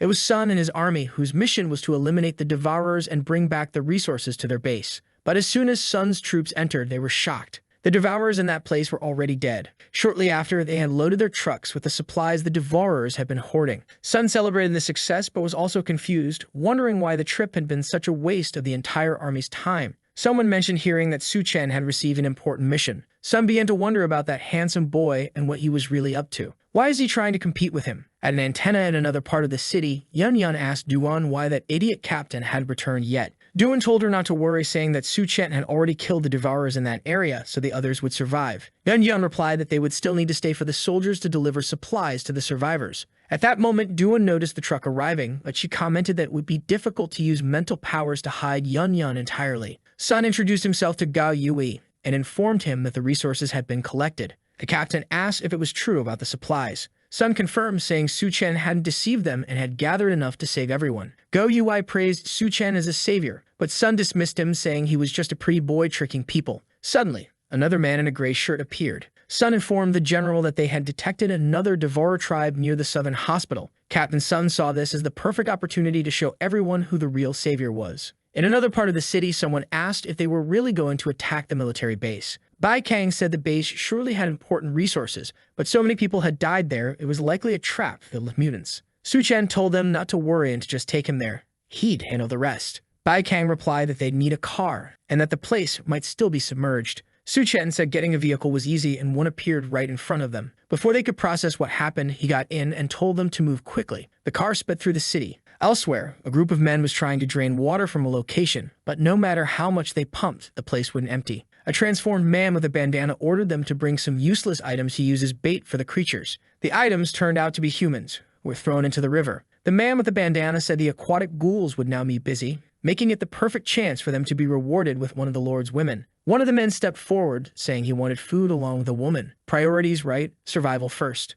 This submerged base was where Su Chen and his group were heading. Xiao Feng mentioned that the army likely already knew about the ammunition and weaponry stored there. Bai Kang told Su Chen to follow her, as she knew an easier underwater path to the base. They began swimming toward the depths of the base, but something caught Bai Kang's attention. Looking to the side, she saw a multitude of eyes watching her. Startled, she tried to cover her mouth but ran out of air. Su Chen grabbed her arm and told her not to be afraid. He pulled her close and shared some oxygen with her. But when he looked around, the ghouls were already approaching. Su Chen pulled her closer, and she instinctively clung to him. However, when she glanced behind him, she was confused about what was happening. Seeing Su Chen's eyes, she wondered if it was some kind of power he had. Holding her by the waist, he told the creatures to prepare for the hunt. Strangely, some of the creatures started breaking free from the illusion and attacked him. He easily blocked the attacks and told the others to head straight into the base. Taking the opportunity, they swam forward and managed to emerge from the water. Both were shaken, wondering how a human could control the ghouls. Su Chen emerged from the water holding a white core in his hand. He commented that the chances of finding anything worthwhile there were very low. Bai Kang, however, seemed impressed, saying something like that was extremely rare. Xiao Feng knew that the white core didn't grant abilities but could significantly strengthen a person. Nearby, what looked like a golden tabby cat suddenly jumped, snatched the core from Su Chen's hand, and darted off through the group. Bai Kang remarked that the base used to employ cats to control rats, and it seemed this one had survived but ended up trapped here. Still, it was remarkable that the cat had actually stolen something from Su Chen's hand. With a sinister look on his face, Su Chen offered the cat a fish snack, asking if they could trade. But the quick little feline snatched the food and bolted to the end of the tunnel. Now visibly annoyed at being robbed by a cat twice, Su Chen muttered that nothing surviving the apocalypse could be normal. A little later, they found the generator and managed to turn on some of the lights. Su Chen explained that before the floods, some survivors had managed to flee the base, but he was certain they hadn't had time to remove all the resources. When they reached the warehouse, they found an arsenal sufficient to arm about 500 people. Xiao Feng noted that if they found a tank, they could equip up to 1,000. The little cat was lounging nearby while the group discussed the biggest problem, how to transport everything. Bai Kang pointed out that the people on the other side of the river would arrive soon, so they wouldn't have time to take it all. Su Chen scanned the entire area but seemed tense. Just then, Xiao Feng announced that he had found a tank, but he was being followed by a deformed monster. The group froze as the creature, with what looked like a bazooka mounted on its head, fired a shot that narrowly missed the tank. Xiao Feng warned that if an explosion happened in a warehouse like this, everything would be lost. Realizing there was no time to explain, Su Chen activated his subspace ability. The entire warehouse began disappearing. Bai Kang immediately recognized this as Su Chen's ability. The little cat perched nearby might have been sucked in as well. It was hard to tell. Within seconds, the warehouse was completely empty. Xiao Feng jokingly asked if Su Chen could store the monster too. Su Chen explained that living things couldn't be stored in subspace. Bai Kang suggested distracting the monster so Su Chen and Xiao Feng could escape. But Su Chen pulled her back despite her insistence. She argued that since he had the warehouse ability, it was more important for him to survive. The creature prepared another shot as Su Chen leaped and dodged. Still confident, Bai Kang continued to insist, but Su Chen told her to stop interfering and joined Xiao Feng, assuring her he would kill the beast. Reluctantly, she ran off, warning him not to die. The monster and Su Chen were now face to face. Even in his past life, Su Chen couldn't recall seeing anything like it. But to him, it was irrelevant. He was only here for the core. Outside the base, the rest of the group was looking back, hearing strange noises. One of the men told the leader that something was clearly happening inside. The water level was rapidly dropping, likely because the explosion had created a breach. The leader realized someone had entered the base before them. As he began giving orders, the group became distracted, mentioning their craving for rabbit meat. A peculiar little creature, not the least bit friendly, was lurking behind the bushes, and they were eager to catch it. But it would have been wiser to run. The leader remarked that the rabbit seemed to be smiling strangely. Suddenly, the creature began cackling. The group froze in shock as a shadow fell over them. The leader was startled, and the next scene showed him grinning just like the rabbit. Meanwhile, at the lower part of the base, Su Chen landed a punch on the monster's arm. The creature aimed to fire again, but Su Chen dodged. He began to realize that, as expected, a boss of this level had skin as tough as steel. Even Su Chen's hand turned red from the impact of his punch. The beast was incredibly resilient. The creature attempted to crush him with its palm, but Su Chen narrowly escaped. He noticed that the vines attacking him were brain parasites. The problem arose when, during the next attack, the creature caught him. The vines dragged him in front of the cannon, which prepared to fire. With no choice, Su Chen dove into his subspace, realizing this fight would be far more difficult than he had anticipated. Once inside, he was greeted by the little cat. Noticing the creature's golden aura, Su Chen warned it to stay back or it might be killed. The cat appeared to try communicating something. Su Chen began to suspect it was a mutant beast much smarter than he had initially thought. Meanwhile, amidst the rubble of the base, Bai Kang was searching for Xiao Feng. When Xiao Feng shouted that he was fine, the camera instead focused on a shot of Bai Kang from behind. This was because Xiao Feng was still buried beneath the rubble, and it was unclear where he actually was. "I forgive you, artist," Bai Kang muttered. But then she heard a laugh and turned to see who it was. It was the big man from earlier, asking how they had managed to open the door. Bai Kang noticed something was wrong.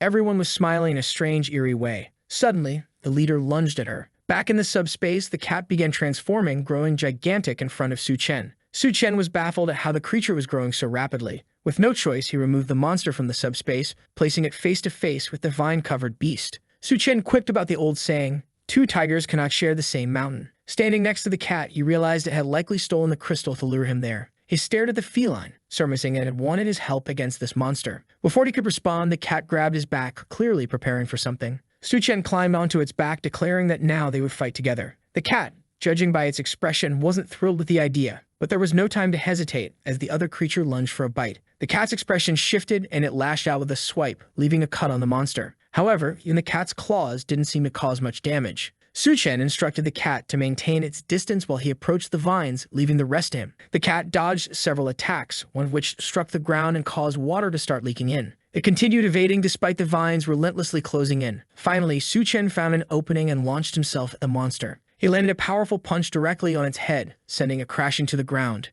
The cat was visibly impressed by Su Chen's strength. The monster began to rise but was trembling all over. Together, they kept up the pressure, attacking it from all sides. After a series of blows, the creature's head finally cracked and the crystal fell to the ground. The cat was already grinning, ready to snatch the prize. But Su Chen, anticipating this, grabbed the crystal mid-air, declaring it his. The cat seemed ready to complain, but Su Chen was already preparing to consume it. Meanwhile, the walls around them started collapsing and water began flooding in. Seeing this, Su Chen realized the entire area would soon be submerged. But then he noticed something amusing. The so-called legendary cat seemed to have a fear of water. Su Chen grabbed the little cat by the head and said that if it was afraid, it could leave with him and escape this place. The creature responded with a resolute no, so Su Chen tossed it back into the water. The cat quickly scrambled back and clung to Su Chen's arm. Su Chen picked it up again and asked if it changed its mind. The poor thing seemed to realize it didn't have much of a choice. Meanwhile, Bai Kang, or at least a good portion of her, was fighting off the strange group of men. Despite her efforts, it seemed none of them were dying. Trapped beneath rubble and inside the tank, she realized escaping might be her only option. but she noted it was impossible as there was nowhere to go. That's when she spotted the strange rabbit-like creature. Vines were sprouting from it, controlling everyone around and draining their energy. The rabbit approached her from the front while vines crept up behind her. Xiaofeng yelled at her to get out of there, but it was too late. She was captured. The poor woman was being dragged toward the rabbit's gaping maw. She realized she had let her guard down and now couldn't be saved. Xiaofeng powered up the tank, breaking free from the rubble. He smashed the rabbit and fired directly into its mouth as it tried to bite the tank. The shot obliterated the creature's head. Bai Kang was astonished, while Xiaofeng, exhausted, leaned back in his chair to relax. But the crystal fell directly onto him, landing squarely in his mouth. Before he understood what was happening, his eyes glowed green. Bai Kang asked what was going on, and Xiaofeng explained that he had accidentally swallowed the creature's core. Nearby, the little cat perched on Su Chen's shirt as he approached. Su Chen asked what was going on with Xiaofeng eating a crystal. Xiaofeng explained the situation and added that he couldn't feel anything different. Su Chen simply replied that the power would probably awaken during a fight, but for now, they needed to leave. Ever the cautious one, Bai Kang noticed the little cat and questioned Su Chen if he really intended to keep such a thing in the apocalypse. Outside, women were still being tied to poles. The monsters had obviously captured them for unspeakable purposes. Suddenly, they heard the sound of a car approaching from behind. Someone stepped out, and the monsters, annoyed, demanded to know who dared interrupt their fun. While Su Chen played with the little cat, Bai Kang asked if it was really safe to let Xiaofeng handle this situation so soon after their last fight. Su Chen assured her not to worry, saying he'd keep an eye on him. If this was the same person from his past life, he'd manage just fine. For Xiaofeng, the best way to awaken his powers now was to put himself in danger. Suddenly, 3 devourers leaped toward him. They unleashed a flurry of attacks, but nothing happened. Bai Kang, however, looked worried, commenting that at this rate, he might actually die. One of the devourers, puzzled, noticed his attacks weren't having any effect. Xiaofeng revealed it was because he was absorbing the energy from their punches. The monsters lunged at him again, attempting to strike. But Xiaofeng, unfazed, called it persistence and activated his energy-draining ability. He began absorbing their strength, leaving the monsters confused as to why their powers seemed to be dwindling. Su Chen observed, noting how fitting this ability was for Xiaofeng. Suddenly, he sensed something approaching. A hammer came spinning through the air, slicing through the necks of all 3 monsters.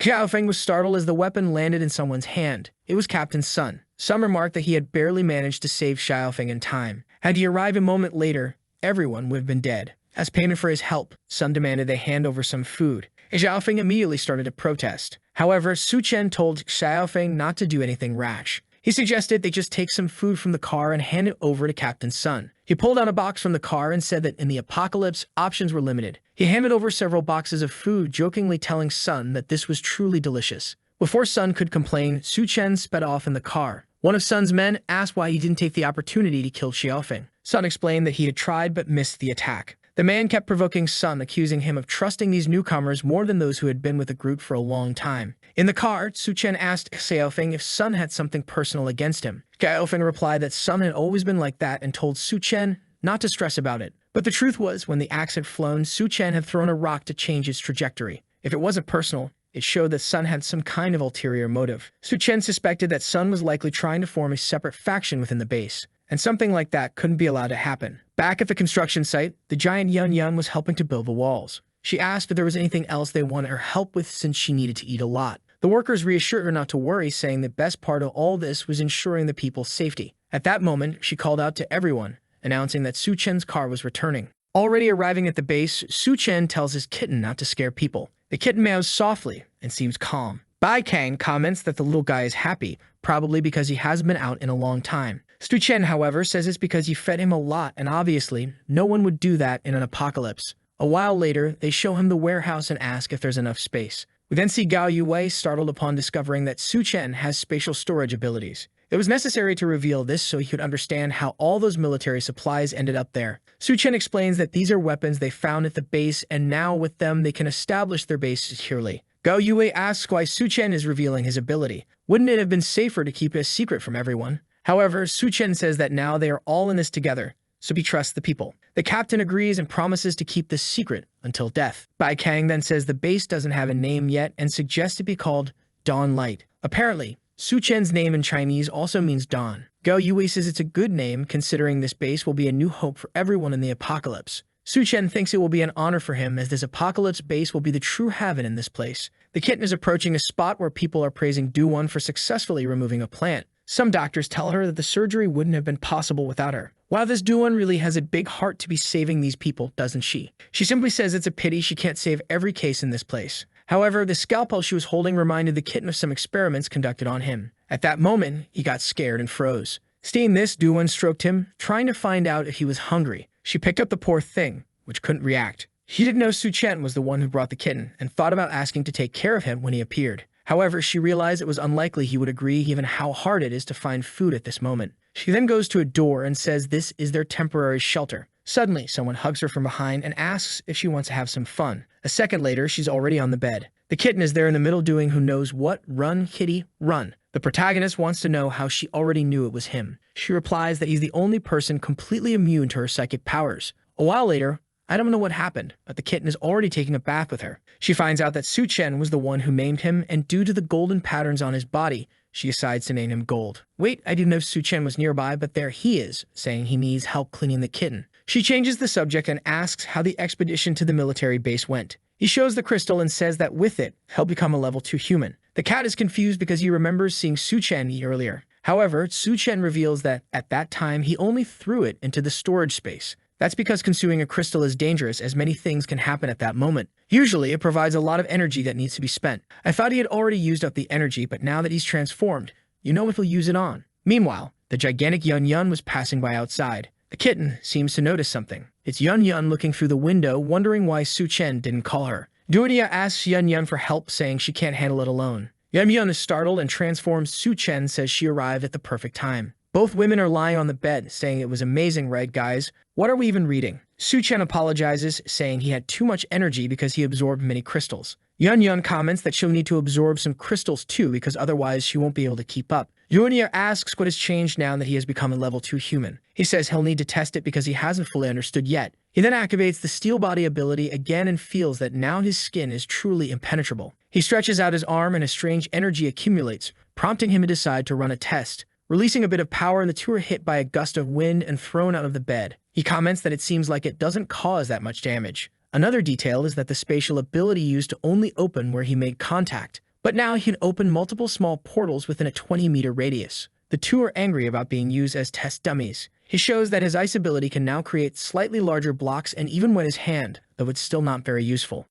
At this point, he has an interesting idea and creates 3 ice blocks. He throws them into the portal and makes them come out elsewhere, creating a sort of guided shot. By combining this mental force with teleportation, he essentially has a perfect ambush weapon. None of the 3 knew it was possible to combine abilities this way. He then activates mental perception. The range doesn't seem to have changed much, though now he can understand every cell in his body. That's when he feels something strange inside his body and is teleported to a pink place. He looks around, confused about where he is, when someone comes up from behind, saying this is a space within his consciousness. It turns out to be that doctor from earlier, now with long hair, saying it's been a while since they last saw each other. In the air, he recalls her from the memories of that man and asks if she isn't dead and disintegrated. Her hair flies forward and grabs his arms. She explains that because he consumed her crystal, she has now become a parasite within his body. It's impossible for her to cease to exist because her essence has merged with him. She approaches and places her hand on him, who has already realized that his abilities don't work in this world. On the outside, he's standing still, silent, while the 2 girls are worried, wondering what's happening. Meanwhile, in the illusion, he asks what she wants. She explains that she's been alone in this place for a long time and was eagerly waiting for him to appear. She approaches, saying it's obvious what she's going to do. At that moment, Su-chen realizes there's one ability he can still use. He transforms the ice into a sort of whip and grabs her by the neck. With this, he manages to pull her and appears behind her, saying he won't let her take over his body. She tries to explain that it's impossible with his level of mental strength, but he immobilizes her with those peculiar ropes. She tells him that leaving her trapped there won't kill her consciousness or essence. To this, he responds that he will freeze her and leave her there forever. As she suffers, she says she knows she's not as strong as him. However, this is a space within the consciousness which she controls. A bunch of hair emerges from the ground, and she says if that's the case, she won't lose. A second later, Su-chen is tied up, swaying back and forth. The two stare at each other, and she wants to see who will back down first. He keeps trying to move, but she warns that neither of them will be able to move in that place. Su-chen is now in trouble because he really can't break free from this cocoon. He then says staying in this situation won't help either of them, so they might as well talk. He asks what she wants, and she explains that she just needs to absorb a bit of his abilities to survive. This wouldn't affect him, and he doesn't need to worry because she doesn't have the strength to take over his body. He says he's not very keen on the idea and asks how to remove her from his body. She explains that she needs the power of the abilities to survive, otherwise she'll die. The only other option is for him to find the body of a woman with powers. It couldn't be someone too weak, and she'd need to have an excellent appearance. He responds that she's being too picky for someone at risk of dying and asks how he'll know the right woman is. She explains that when he meets the right person, she'll let him know. She moves closer, saying he might even gain some benefits. The protagonist replies that he doesn't need any benefits and warns her that if she tries anything, he'll eliminate her. She says she understands and asks to be released as she doesn't like being trapped. With that, the cocoon and ice ropes dissolve. Su-chen is back in the room. The two girls ask what happened because they were calling out to him and he wasn't responding. When he learns he was completely immobilized, he finds it very risky to have something that could take over his body. Meanwhile, the scientist's consciousness space starts to freeze. She screams, wanting to know why this bastard is doing something like that. Meanwhile, he thinks he's lucky to have this ice ability that works in the conscious space. However, the safest option is definitely to find another body for this woman. That's when he remembers there are plenty of women at the base and asks Duan to take him to meet more women. The two are a bit confused, wondering why he suddenly wants other women. After everything that happened, is he still not satisfied? He is a bit embarrassed and says he actually wants to check on everyone's health at the base. While walking through the streets, Duanya explains that they currently have 1,300 members. Over 400 are soldiers responsible for base security and dealing with the Devourer attacks. The rest of the men, along with Yun Yun, are building the barriers and defenses. The women and children are handling mutated plants and logistics. Additionally, they have a hospital area where non-severe cases can be treated. She explains that everyone is working hard and once the walls are built, they can finally rest a little. Su-chen says it's good to know, but he's certain no one will have time to relax. In another part of the base, someone mentions that they urgently need to take over the hospital controlled by the Devourer tribe. It's a meeting among the military, and Ga Yui asks if anyone has a solid plan. A man with gray hair comments that the Devourer base has fewer than 100 members, making it ideal to send Captain Sun's team. But Captain Sun is right on the other side of the table. He says that it was Su-chen's idea to build this base, so where is he during this meeting? Ga Yui tells Sun to watch his words. Without Su-chen, the Dawnlight base wouldn't even exist. He's sitting there because of what the young man did. Go Yue has already noticed that Sun has the wrong impression of Su-chen. He recalls the moment he asked the young man why he wanted Gao Yue to take charge of the base. The protagonist responded that he had no interest in being a leader and trusted Gao Yue to handle it. However, he warned never to forget that the apocalyptic world is full of disasters. Even with the base's protection, if people aren't vigilant and aware of their surroundings, it would eventually be destroyed. Gao Yue replied that he understood, imagining Su-chen was more interested in getting stronger. Back at the meeting, he says he's certain Su-chen would help without hesitation if they faced any problems. Sun responds that the Devourer tribe at the hospital is quite strong and he can't be held responsible for the losses that will occur. The captain says it's fine and proposes sending Xiaofeng along with Su-chen to ensure success. Sun agrees, saying that since the captain insists, he'll accept the mission and begins preparing. Outside, one of Sun's lackeys asks why they're attacking the hospital when they were planning to steal a base. Sun says he's very concerned about Xiaofeng and Su-chen's abilities, which are hard to deal with. However, if they go on this mission and he can quietly get rid of the two, taking over the base will be much easier. Back at the meeting, someone tells the captain that Sun accepted the mission, as Su-chen predicted. The captain acknowledges this but hopes Sun won't follow the path Su-chen warned about. He then asks if a team was sent to explore that part of the city. The man confirms and mentions that if Su-chen's information is correct, something big is happening. The scene shifts to the city of He in the refugee zone. Sitting in a tree, Miao Piu Yuan says Su-chen is very strong and could help them get some crystals. However, Chen Wei responds that getting stronger depends on oneself, and besides, Su-chen has already helped them enough. The boy says he understands but complains that they've been fighting many mutated beasts and haven't gained anything, which is frustrating. He then tells his friend to stay quiet. He hides behind a tree and warns that people are approaching, bringing women with them. In front of the base, some men ask who's arriving. A mustached man informs the boss they're delivering the goods.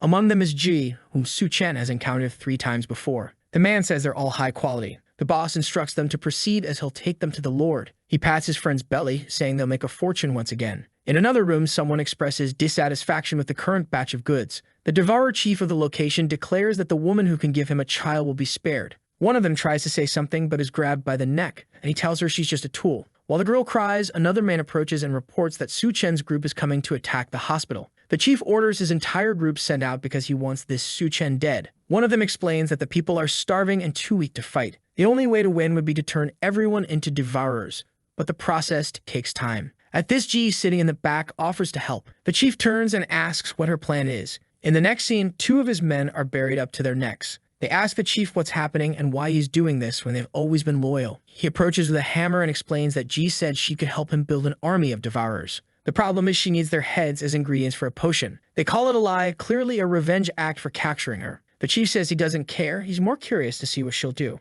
He strikes their heads, sending them flying. We then see a red pool where devourers are throwing all the survivors. Someone pours a green liquid, claiming that this second-generation serum accelerates the devourer process. It's G, now fully adapted to her new surroundings, even wearing a robe and wielding a staff. One of the humans is grabbed by the neck, begging to be released, while another is thrown into the cauldron. G tells them to feel honored. Only a few are selected and qualified to enter the blood pool. Only the strongest heroes can serve the city's lord. As she watches the man drown, she thinks everything terrible that happened to her is Su Chen's fault. Because he destroyed the evolution base, she was captured, enslaved, and suffered immensely. And that's why she'll do everything to make him pay the price. One of the men climbs out of the pool, now fully transformed and looking strange. From behind the wall, Chen Wei observes and realizes they are trying to turn everyone in the city into devourers. Miao Piu Yuan comments that at this rate, over 2,000 people will be used. They climb down knowing they need to pass this information on before their base is annihilated. However, someone appears and remarks that it's a shame. Several devourers are already behind them,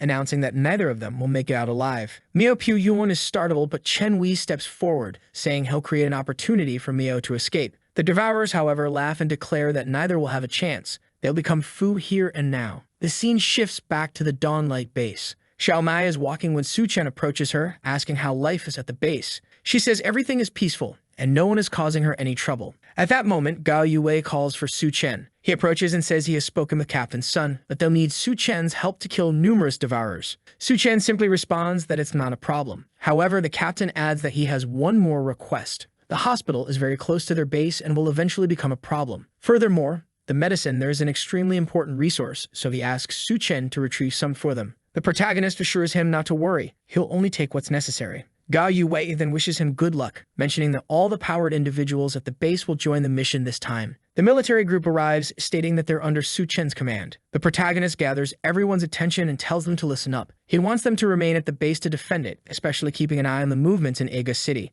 The group looks surprised, perhaps too much so, that he doesn't want their help. But Su Chen knows something very dangerous is about to happen. Back with Chen Wei, the two are surrounded by several devourers. Miao Piu Yuan says they won't make it out alive at this rate. Chen Wei reminds him of all the missions they've been through. Miao Piu Yuan recalls many, considering he's one of the people who has done the most missions. But the devourers taunt them, telling them to stop scheming because both will die here today. Chen Wei charges forward to punch one, yelling for them to disappear. But he's holding something in his hand and throws it into the devourer's eyes. While two of them cover their faces, they try to escape to the side. However, as the boy turns to say something, a spear pierces through his ribs. Chen Wei screams his name, but the leader lifts him up by the spear. He remarks that it's great his meal has arrived at his doorstep, but since he's too scrawny, he'll leave him for his friends. With that, the poor boy is thrown to the devourers, an entire army. The poor kid definitely won't make it out alive. Chen Wei runs to help but is also struck in the back. It seems Miao Piu Yuan has already been torn in half. Fallen to the ground, Chen Wei can only watch as his friend is devoured. He gathers his strength and runs to the riverbank, trying to throw himself into the water. The devourers notice and throw some spears, but he narrowly manages to hit the edge and falls into the water. The monsters, frustrated, curse the boy for escaping when they're starving. The leader smirks and says he knows a place full of food. He orders all of them to attack the Dawnlight base and seize the opportunity. With their overwhelming numbers, the devourers are thrilled. They don't care about the risk, they just want to eat wherever they can. The leader then calls for Shen by name and tells him to wait as he's coming with a visit. The scene shifts to the city hospital. A girl is crying, and apparently, a devourer monster has just been born from her. Not sure how, since this apocalypse only started a few weeks ago, but I guess devourers are born faster. Well, considering how quickly people transform after jumping into the pool, it makes sense. This devourer is Feng Pangzi, the hospital's leader. Meanwhile, downstairs at the hospital, guards are stationed when suddenly a group arrives, armed and shooting. Before they can react, Captain Sun cuts down the first one. He turns to the rest and orders them to clear the way. He directs this to Su Chen's group, but Xiao Feng wants to know why. Captain Sun explains that the people behind them are just regular folks with guns, so it's too risky for them. But Su Chen asks what Sun will do if they refuse to go ahead, and whether this is a threat. Sun insists it's not, claiming he only wants the powered individuals to lead the group. Su Chen agrees but warns that when a weapon is pointed at him, the outcome is never good for the other person. He calls for Duan, who is, surprisingly, not turning her back this time. For once, she's facing forward. Incredible. Sun then tells his men to let Su Chen tire himself out before they start shooting. However, the soldiers are hesitant to target Duan for obvious reasons. They'd rather risk Su Chen's wrath. As soon as the military group steps into the hospital, they seem confused. No one from Su Chen's group is there. Where could they have gone? Hidden nearby, Xiao Feng asks what's happening. Duan explains it's easy to control the vision of ordinary people. The only problem is Captain Sun, who might notice something is off. Su Chen activates the portal and reassures her not to worry. Sun won't notice a thing. Su Chen starts teleporting behind the soldiers, striking the back of their necks one by one. Sun orders his men to take cover while Su Chen pushes them toward the monsters. Using his mental perception, Su Chen senses where the devourers are and directs the group accordingly. Meanwhile, Sun leads his troops trying to locate the enemy. In one of the rooms, Feng Pangzi encounters his group along with two women. The devourers express their desire to become like their leader, but Pangzi gets furious at them for stealing his women. He punches, destroying the entire wall. The blow tears through the devourers and narrowly misses Sun's back. As Pangzi exits the room, he comes face to face with Sun,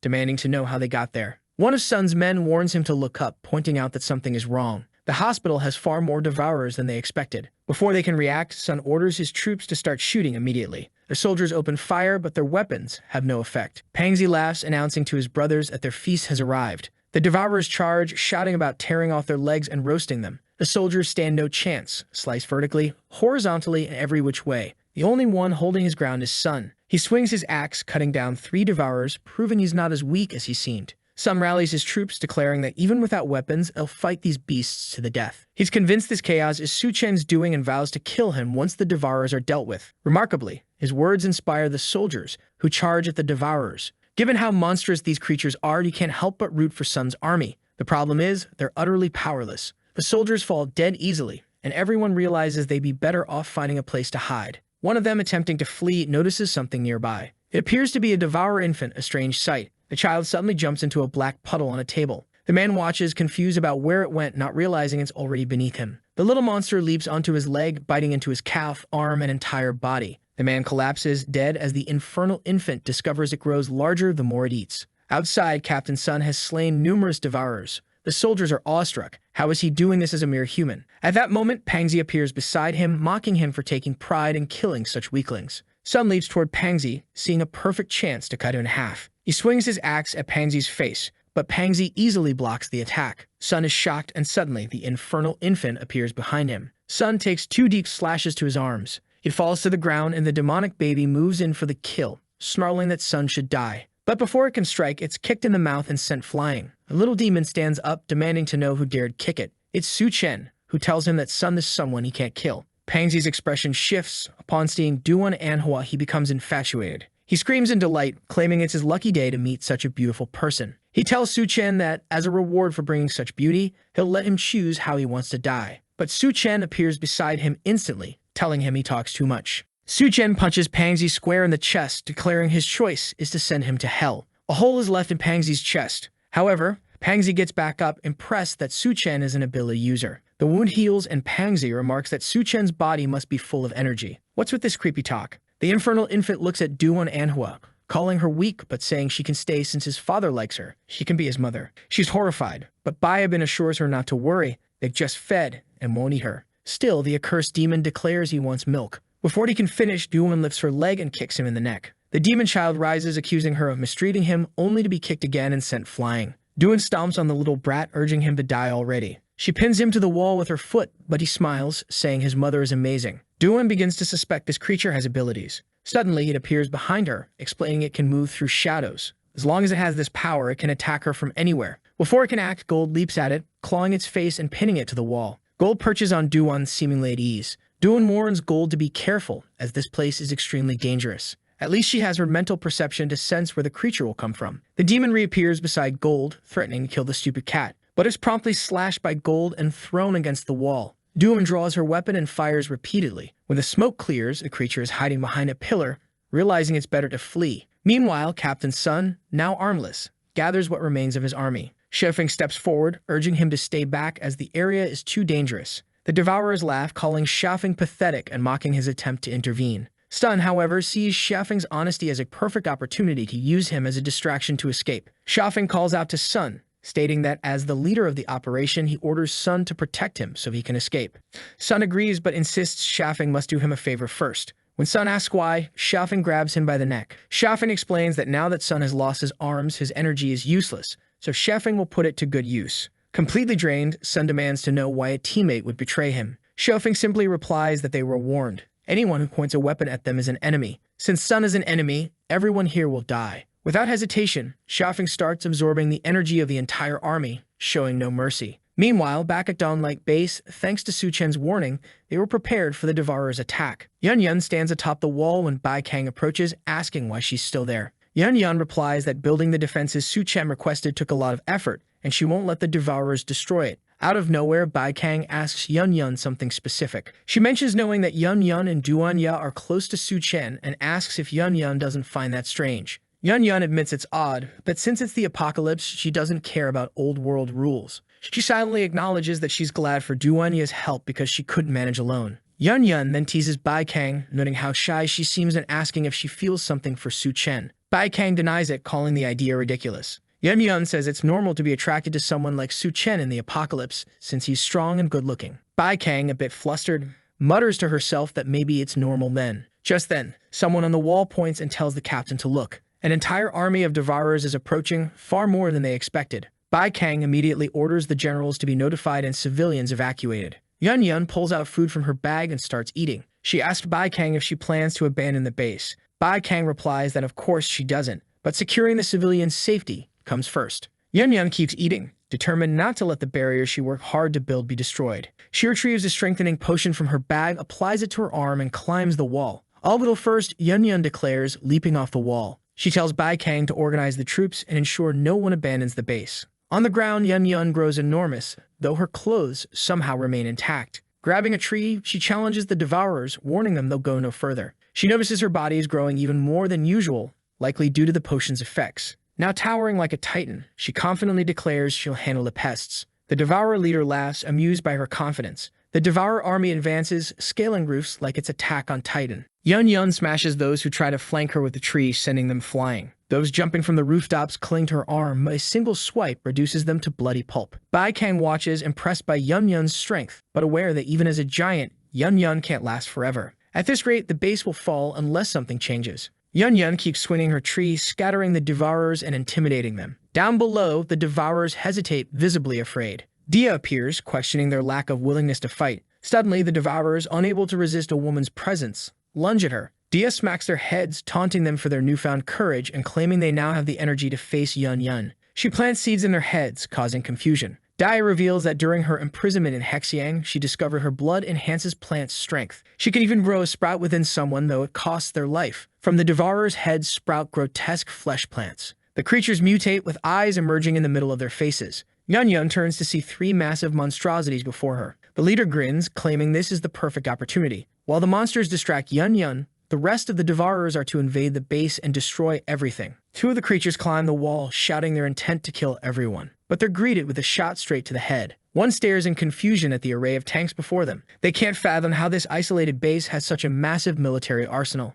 Yun Yun cheers as reinforcements finally arrive. Suddenly, one plant monster shoots a tentacle, grabbing Yun Yun's arm. Another lunges to bite her, forcing her to block with her other arm. She's immobilized as a third approaches from behind. Just as all hope seems lost, a drone flies in and explodes mid-air, blasting the monster away. Bai Kang, perched on a roof with equipment Su Chen brought from the base, controls the drone. Meanwhile, at the hospital, Su Chen battles Pangzi. Despite Su Chen's attacks, Pangzi regenerates, laughing maniacally. Pangzi mocks Su Chen's strength, claiming it's decent but nowhere near his level. As Pangzi moves in to punch, Su Chen's inner consciousness drifts. Inside, the girl asks,